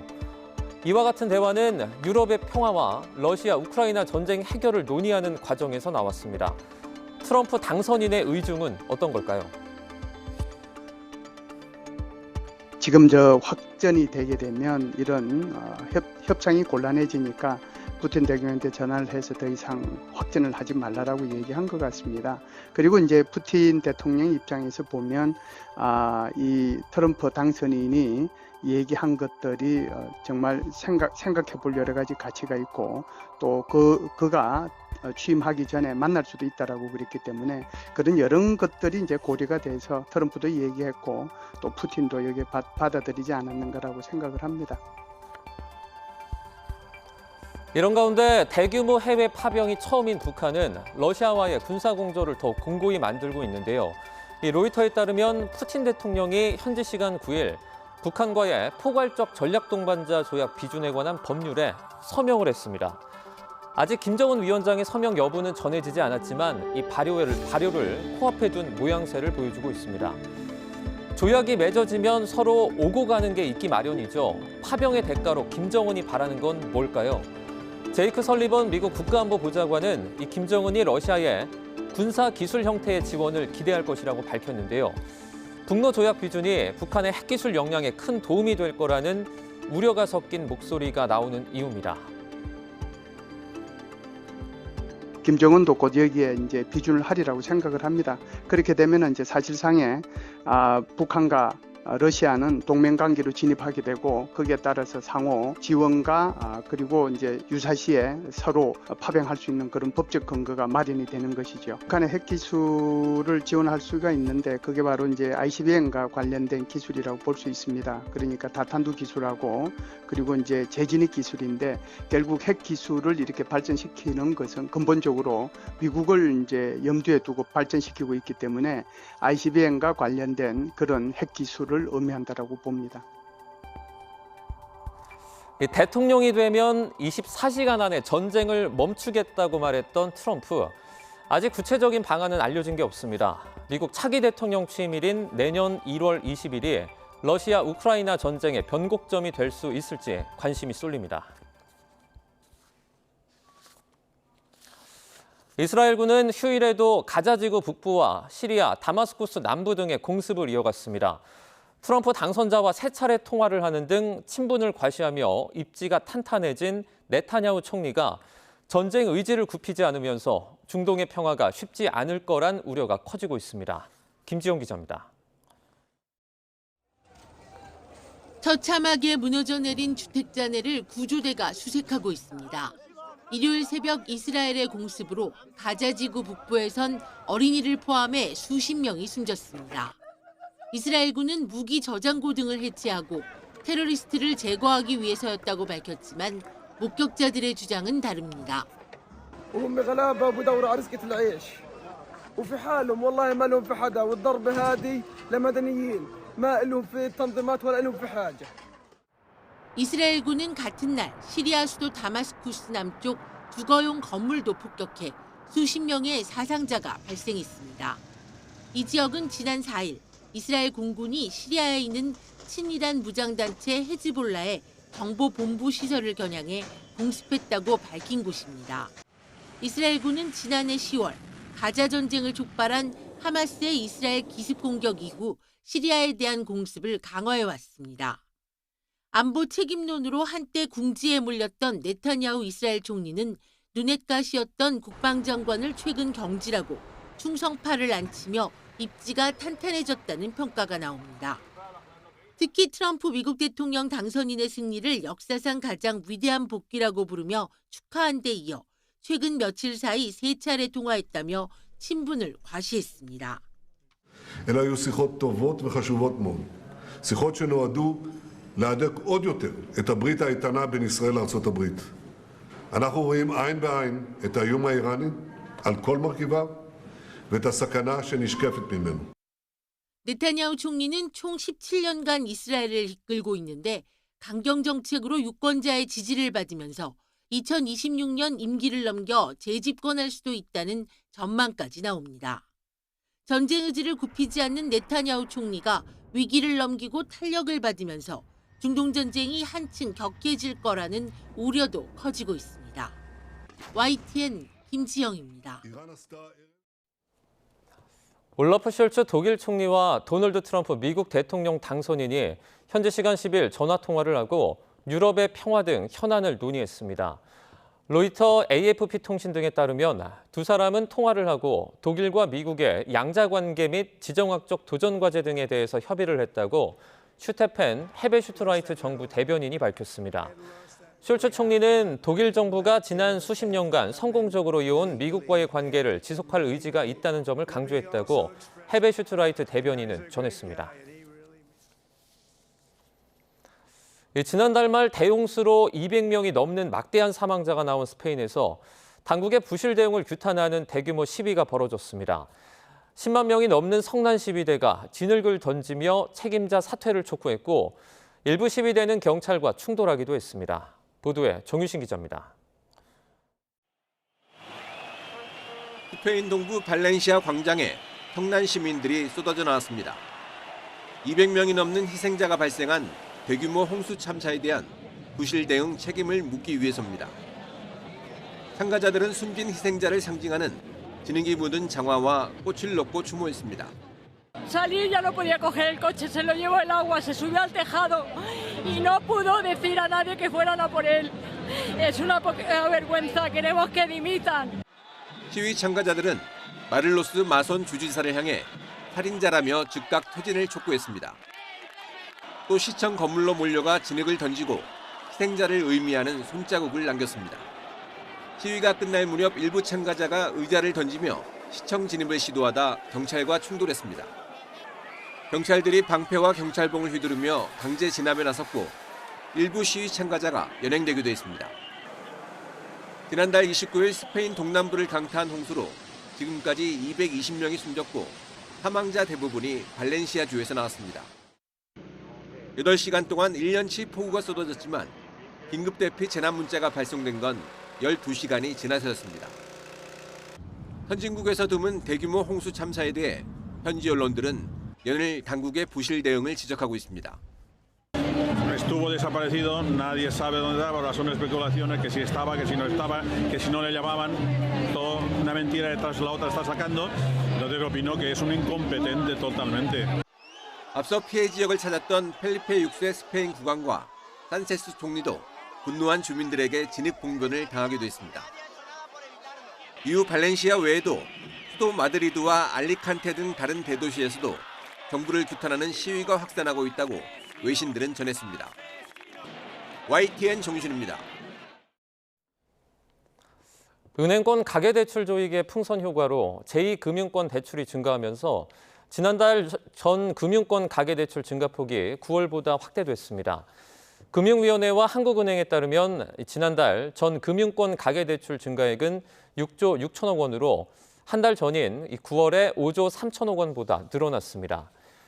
지난달 은행권 가계대출 증가액은 3조 9천억 원으로 9월에 5조 6천억 원보다 감소했습니다.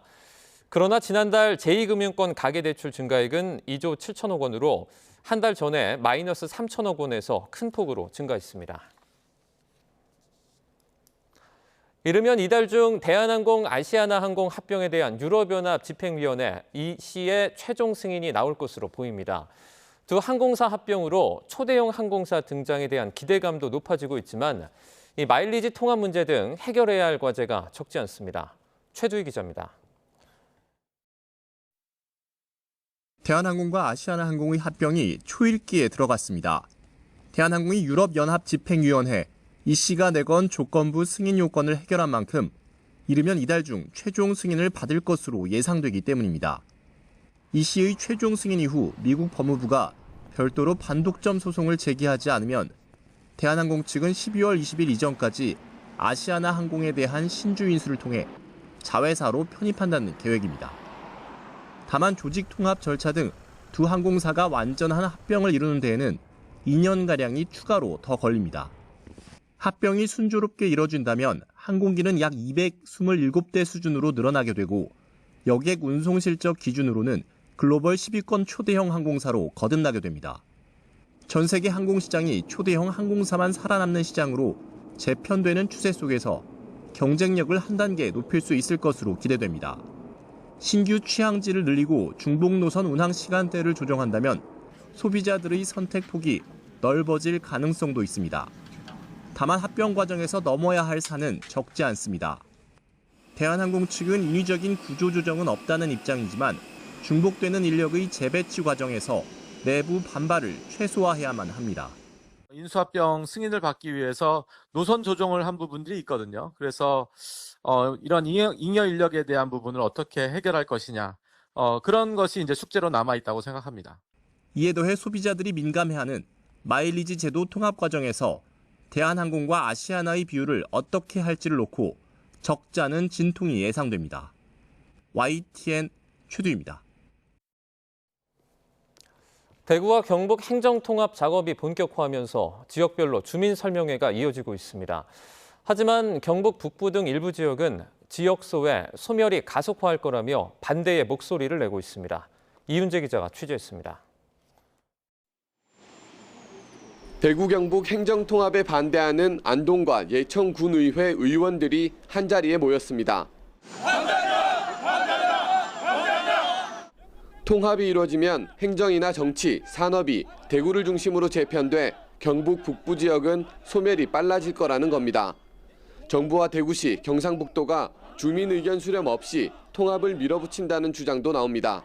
시도민의 의견 수렴 없이 강력자치단체장과 정부에서 일방적으로 추진하는 위로부터의 결합에 불과하며 절차적 민주주의를 명백히 위반했다. 그러면서 이상민 행정안전부 장관에게 항의 서한을 전달했습니다. 260만 경북 도민한테 한번 그럴듯한 어떤 부분에 대해서 내용을 한번 전달한 적도 없습니다. 네. 거기에 우리 도민들은 분노를 하고 있습니다. 통합은 잘 아시다시피 가장 중요한 것이 그 지역 주민들의 의사이기 때문에 그것이 가장 첫 번째 조건입니다. 예. 우려 속에서도 행정통합 준비는 본궤도에 올랐습니다. 대구시와 경상북도는 지역별로 설명회를 열어 행정통합 계획과 효과를 주민에게 알리고 있습니다. 이를 토대로 시도의회 동의를 받아 올해 안에 특별법을 국회에 낼 계획입니다. 통합의 구체적 내용과 효과를 시민들께 알리기 위해서 지역별 설명회 개최 등 적극적인 홍보를 해나가고 있습니다. 향후 대시민 여론조사와 시의회 동의를 거쳐 연내 특별법안이 국회에 제출되도록 행안부는 시군구 통합과 대도시 거점 기능 강화 같은 내용을 담은 행정체제 개편 검토에 들어갔습니다. 윤석열 대통령도 최근 강원 춘천에서 열린 중앙지방협력회의에서 홍준표 대구시장, 이철우 경북지사를 만나 TK 행정통합에 힘을 실었습니다. 전례 없는 광역단체의 행정통합이 지역 반발을 이겨내고 순항할 수 있을지 앞으로 과정에 눈길이 쏠립니다. YTN 이윤재입니다.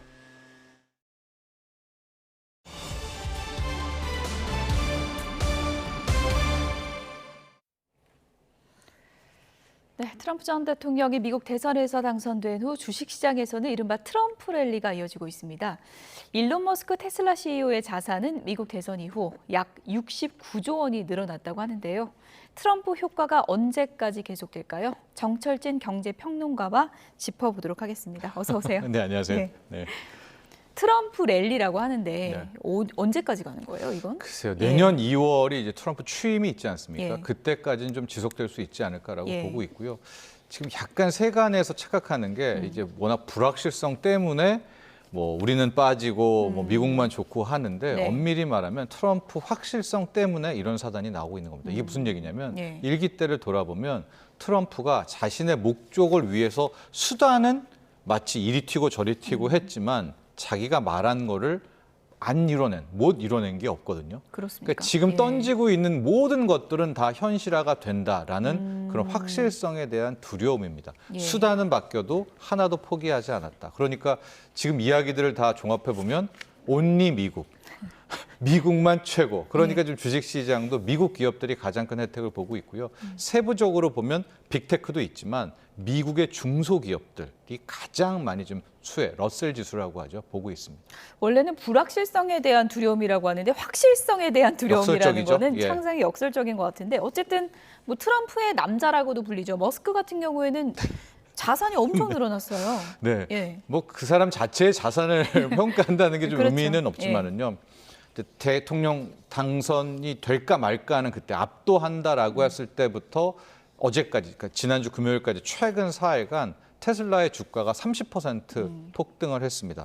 첫날이 3.5%, 둘째 날이 14.7%, 거의 15%죠. 그 다음 날이 한 2.9%로 잔잔하나 했더니 금요일 날 무려 또 8% 넘게 급등을 하게 되면서 테슬라의 시가총액은 다시 1조 달러를 돌파했고요.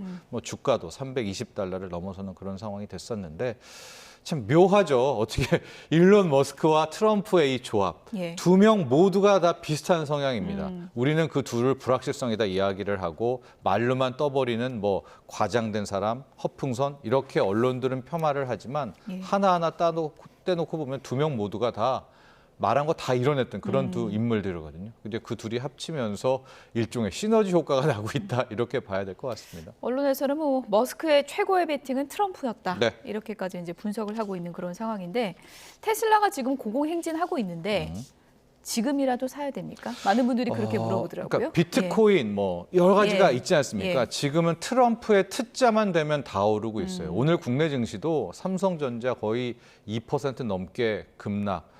뭐 하이닉스 역시도 3% 가까이 급락 뭐 이런 모습을 보이고 있지만은 트럼프와 연계는 결국 뭐겠습니까? 일론 머스크, 테슬라와 연계된 딱 요 몇 종목, 몇 업종으로만 압축이 돼서 오르고 있거든요. 뭐 같은 조선이라 하더라도 MRO 사업으로 또 압축이 돼 있고요. 2차 전지라 하더라도 LNF 같은 마치 테슬라 향만 오르고 있고. 그럼 이제 이런 게 언제까지 가느냐. 예. 비트코인은 지금 8만 1,000달러, 1억 1,000만 원도 넘어서고 예. 1차 보통 고비를 취임 때까지 내년 2월까지를 많이 보고 있는데 이건 이제 시기의 문제고요. 재료적인 측면에서는 이런 승승장구가 한 번 정도 벽에 부딪힐 때 그때 한번 겸허한 이 점검이 나오지 않을까. 이게 무슨 얘기냐면 지금은 트럼프가 하는 거 다 될 거야.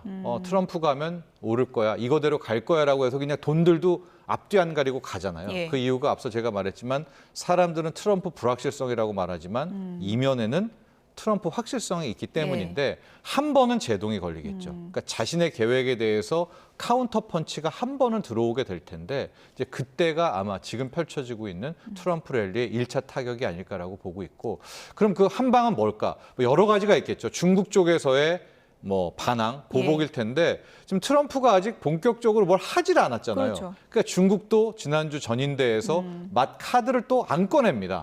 그러면 어떻게 되겠어요? 트럼프 랠리 가겠죠. 뭐 비트코인 역시도 게리 랜슬러 현재 이 SEC 그 관련 암호화폐 관련 담당자를 자기가 취임하자마자 자르겠다.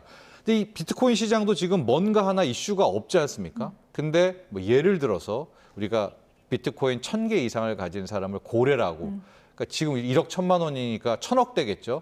뭐 이들 중에 몇 명이 갑자기 투매를 해서 1차 난관이 온다든가. 그러니까 뭐 하나 지금 우리는 트럼프 랠리를 다 기대감, 어떤 두려움으로 따라가고는 있으나 실체적인 반증이 나왔을 때 그때가 한번 랠리를 멈출 수 있는 계기가 될 것 같습니다. 어쨌든 취임까지는 2월인데 그때까지 이제 투자하시는 분들 상당히 괴롭죠. 좀 괴롭고 예, 고심이 네. 많을 것 같습니다. 맞습니다.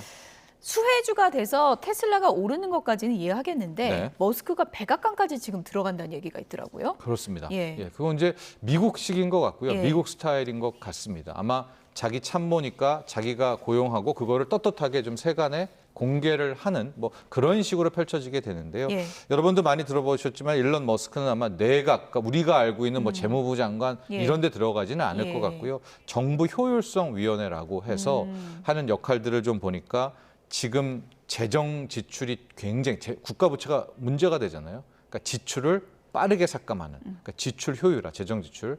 두 번째는 규제 철폐 이런 것들의 칼자루를 일론 머스크에게 줄 것으로 보여지는데 일종의 뭐 경제 대통령 되는 겁니까? 그렇죠. 실세 예. 중에 실세가 될 가능성이 굉장히 높은데 예. 무슨 얘기를 했냐면 자신은 현재 예산에서 2조 달러는 줄일 수 있다. 그러니까 3분의 1은 자기가 커트하더라도 예. 충분히 미국 경제 잘.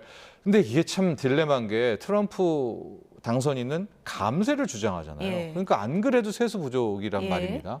그런데 여기에 일론 머스크는 자기가 뭐 2조 달러 깎고 시작하겠다라고 이야기를 했고 또 하나가 규제 철폐인데 자신이 사업을 하잖아요. 우리는 이제 그런 걸 이해 충돌로 좀 그렇죠. 보는데 미국 쪽에서는 그런 것들을 좀 그러니까 굉장히 좀 투명하다면 뭐 오케이다 이런 쪽으로 바라보고 있으니까 나한테 유리하게 바꿀 수도 있는 거 아닙니까? 바꿀 수도 있고 그냥 바꿔라. 우리는 거기에 가만 뭐 투자자들이 이런 예. 쪽입니다. 그러면 자율주행 관련한 부분들에서도 예. 상당한 규제 철폐. 또 테슬라만 하는 거 아니지 않습니까? 스페이스X, 뭐 스타링크, 또 우주항공 산업도 규제 철폐. 그러니까 돈들이 국내장은 물론이고요. 전 세계의 시장의 돈들이 이쪽으로 가고 있는 그런 모양새입니다. 톡톡 튀는 머스크가 백악관 들어가면은 정책이 어떻게 바뀔지 이건 상상 불가다 이렇게 보는 분들도 많은 것 같은데 지금도 하루에 내놓는 트위터가 예. 다 읽지도 못합니다. 네, 그러니까 X가요. 예. 예. 어쨌든 지금 머스크가 백악관도 들어가지만 트럼프 당선이 뭐 가족에도 편입이 됐다 이런 얘기까지 나오고 있습니다. 네. 화면을 좀 보여주실까요? 그럴까요? 트럼프 당선인 가족 사진 공개됐는데요. 보시죠. 오른쪽 끝쪽에 익숙한 얼굴 보이죠? 네. 예. 저희가 표시를 했는데 머스크가 저기 있어요. 네. 우리 가족 들어와라 이겁니까 지금? 지금 거의 아마 그 말하라고 플로리다 예. 저택에서 뭐 연일 좀 파티도 하고 휴식을 하고 있는 모양새입니다. 트럼프 예. 당선인이. 근데 거기 상주하고 있다는 전원들이 나오고 있어요. 그러니까 예. 이미 가족인 거죠. 매일매일 같이 지금 트럼프 당선인과 함께 생활을 하고 있는 준 가족이 된 것 같습니다. 예. 지금 저런 가족 사진까지 공개가 되면 뭐 우리나라라면 상당히 좀 논란이 됐을 것 같긴 한데 맞아요. 예를 들어 트럼프를 지지하지 않았던 뭐 애플 기업이라든지 네. 그런 기업들은 좀 긴장할 수밖에 없겠어요. 그런데 거의 이제 예. 그 선거 직전에 뭐 여기 여러 소식 통해서 나오면 빅테크들도 이제 뒤에서 트럼프 캠프 쪽에 상당 부분 접촉을 좀 시도했다라고 합니다. 그러니까 그렇군요. 빅테크들도 예. 자신들이 빅데이터를 돌리잖아요. 그러니까 판세들을 좀 이미 예측하지 않았나라고 보고 있을 텐데 예. 그러나 긴장하고 있는 기업들도 분명히 많을 것 같다 이런 생각도 예. 듭니다. 앞으로 저 트럼프 당선인 가족 사진까지 들어간 머스크가 어떤 목소리를 낼지 벌써부터 관심이 쏠리고 있는 상황인데 네. 머스크가 이런 목소리도 냈더라고요. 대통령이 연준의 결정에 개입을 해야 한다. 이런 상원의원 목소리에 지지 의사를 또 나타냈다 그러더라고요. 네, 이제 그게 이제 제롬 파월 연준 의장, 트럼프 예. 당선인이 본인이 일기 때 이제 임명했던 사람 아니겠습니까? 지속적으로 금리 내리라고 할 때는 안 내렸고, 바이든 대통령 시절에 금리 내리지 말라고 할 때는 예. 또 빅컷 0.5%포인트를 단행하고, 그러면서 트럼프 당선인이 한 이야기가 연준 의장 바꾸겠다라는 거 하나와, 예. 두 번째, 앞으로 연준이 금리 결정할 때 정부도 들어가야 된다, 대통령이 거기에 들어가겠다, 이제 이런 이야기를 했었거든요. 예. 그러니까 우리가 알고 있는 뭐 그냥 경제학자들이 보기에는 선 넘는 발언들을 했었는데, 예. 이제 그런 발언을 일론 머스크도 지지를 한다. 지금의 연준은 오락가락하고 믿을 수가 없기 때문에 여기에 대해서는 뭐 대통령과 함께 행정부가 들어간 의견을 받아들이는 것이 맞다. 또 이런 것도 해서 한 몸처럼 지금 트럼프의 목소리가 예. 머스크의 목소리고요. 머스크의 목소리가 또 트럼프의 목소리가 되고 있습니다. 예. 이런 거에 굴할 파월 의장이 또 아니지 않습니까? 네. 기자들이 사퇴할 거냐 그랬더니 절대 물러나지 않겠다 이렇게 얘기했더라고요. 맞습니다. 예. 예. 그럼 뭐 중앙은행의 독립성은 오래된 것이고요. 연준의 역사 1900년대 초반부터 시작이 됐기 때문에, 근데 이런 거죠. 트럼프가 알면서도 왜 교체하겠다고 하고 저런 압박을 하냐. 이게 트럼프의 그 일종의 이제 하나의 테크닉인데요. 진짜 쫓아내겠다 그 얘기는 아니에요. 아니지만은 자신의 의도를 명확히 어. 그 상대방에게 주는 거죠. 그러니까 이제 앞으로 통화 정책을 할 때 내 의견에 반하지 말라는 엄포를 좀 놓는 겁니다. 예. 네. 그래서 지금 뭐 트럼프 효과로 추가 금리 인하 가능성은 더 떨어진 거 아니냐 이런 전망들도 나오고 있던데 그건 어떻게 보세요? 그러니까 이게 두 가지인 거죠. 트럼프는 추가 금리 인하를 원합니다. 하고 연준 역시도 이번에 이제 FOMC 회의 때, 11월 FOMC 회의 때 12월에 금리 인하 가능성을 매우 높게 거의 노골적으로 이제 시사를 했는데, 이건 이제 그들의 이야기고, 우리가 이제 연준에서 금리를 올리고 내리고라는 것은 기준금리라고 하는 정책금리잖아요. 근데 지금 어떤 시장에 문제가 있냐면, 연준이 정하는 기준금리와 정책금리와 상관없이 실제 우리에게 적용이 되는, 미국 국민에게 나아가서 우리 금융 소비자에게 적용이 되는 시장 금리는 반대로 움직입니다. 그러니까 트럼프의 뭐 관세 정책이라든가 뭐 재정 확대, 국채를 더 찍게라든가 뭐 이런 인플레이션을 유발하는 이런 흐름 때문에 오히려 시장 금리는 튀어 오르고 있어서, 그러니까 인하를 안 한다 이런 차원이 아니라, 인하를 하더라도 시장 금리를 못 잡는 거 아니냐, 지금 따로 노는 게 아니냐, 시장 금리는 튀어오를 수 있지 않느냐, 이제 이런 딜레마, 이런 위험이 함께 존재하는 것이고요. 더 내릴까요? 어떻게 보세요? 전 12월에 금리 인하 합니다. 근데 12월에 금리 인하 하는데 문제는 연준이 금리 인하를 하면 시장 금리도 따라 내려와야죠. 근데 이게 안 내려올 때 이게 큰 문제거든요. 효과가 적어질 수밖에 없고, 이거는 미국 국민들한테 원하는 변명이 아니기 때문에 아마 트럼프와 새롭게 출발하는 트럼프 정부도 어떻게 하면 이 시장 금리, 미국의 국채 금리를 떨어뜨릴 수 있을까 큰 고민이 될 것으로 보입니다. 오늘 정철진 평론가와 트럼프 효과 좀 얘기를 해봤는데 끝으로요. 우리 주식시장이요. 지금 뭐 큰 손들 다 떠났다 이런 얘기들 나오고 있잖아요. 걱정 안 해도 되는 겁니까? 걱정해야죠. 안 할 수가 없습니다. 네. 지금 앞서도 얘기했지만은 아메리카 퍼스트, 뭐 마가 아닙니다. 지금은 온리 아메리카, 미국밖에 안 남는 상황이기 때문에 뭐 돈들은 똑똑하지 않습니까? 지금 미국으로 다 건너가고 있었고요. 뭐 국내에서는 삼성전자가 이런 상황까지 오게 됐고, 앞서도 얘기했지만 오늘 국내 증시, 뭐 최근 국내 증시가 계속 트럼프의 트자, 일론 머스크의 뭐 멋자와 연결되지 않으면 다 실적이 좋던 나쁘던 다 투매고요. 그 연관이 된 거는 지금 실적이 나쁘더라도 뭐 없더라도 그냥 급등을 하는 이런 상황이 되고 있기 때문에 정말로 우리 국장 K 증시가 열악해진 상황입니다. 이대로 둘 수는 없고요. 그게 뭐 지금 금수센 폐지했지만 나아가서 상법 개정이든 아니면 밸류업이든 온갖 힘을 다해서 여기서 살리지 못하면 그야말로 국장, 뭐 러시아보다도 못한 장인데 세계 뭐 G20에서 가장 최악의 주식시장으로 전락할 수 있는 위기다라는 것을 당국에서는 꼭 염두에 둬야 될 것 같습니다. 반등의 좀 모멘텀을 빨리 찾아야겠네요. 지금까지 정철진 경제평론가였습니다. 고맙습니다.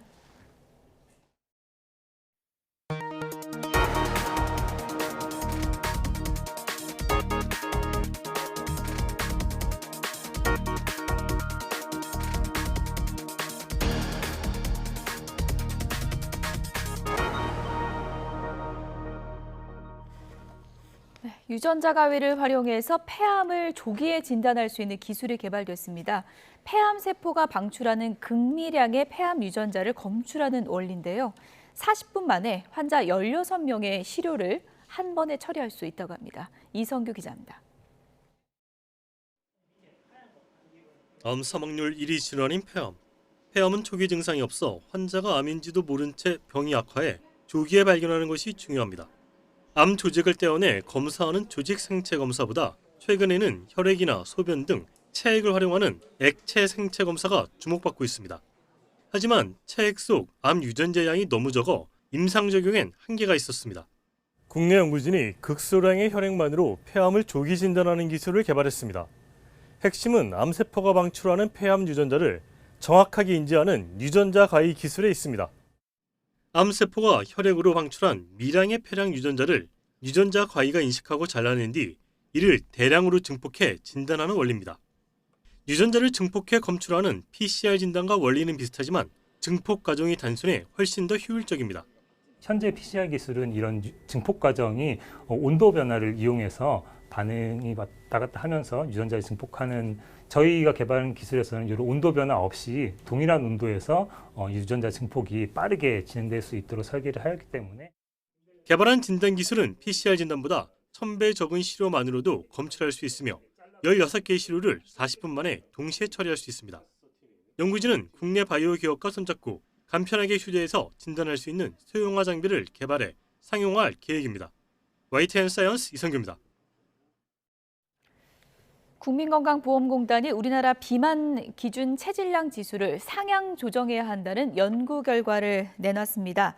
공단 건강보험연구원은 21년 동안 국민 847만 명의 건강검진 자료를 분석한 결과 현재 체질량 지수 25인 한국인 비만 기준을 체질량 지수 27 이상으로 높이는 게 적합하다고 발표했습니다.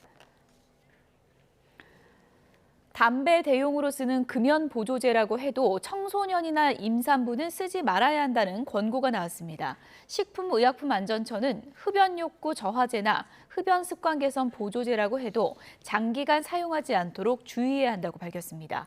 특히 청소년이나 임산부, 구강이나 후두부에 염증이 있는 사람은 사용하지 말아야 하고 니코틴액이나 가향 물질 등을 혼합하지 말아야 한다고 강조했습니다. 내년부터 미래형 첨단 이동수단이 서울 상공을 가로질러 비행하기 시작합니다. 서울시는 2030년 도심항공교통 상용화를 목표로 서울형 도심항공교통 UAM 미래비전을 발표하고 내년 상반기 여의도와 한강 일대에서 본격 실증에 나선다고 밝혔습니다. 시는 서울 전역에 UAM 체계를 구축해 3차원 입체 교통도시로 도약한다는 계획 아래 여의도와 수서, 잠실, 김포공항 등 4곳에 주요 시설을 구축합니다. 오늘 전국이 대체로 맑은 가운데 낮 동안 온화한 날씨가 이어지겠습니다. 현장 연결해서 이 시각 날씨 알아봅니다. 이혜미 캐스터. 네, 하늘공원에 나와 있습니다. 네, 오늘도 가을볕이 강해 보이네요. 네, 맞습니다. 현재 서울은 구름 한 점 없이 맑은 날씨에 따사로운 가을볕이 내리쬐고 있습니다.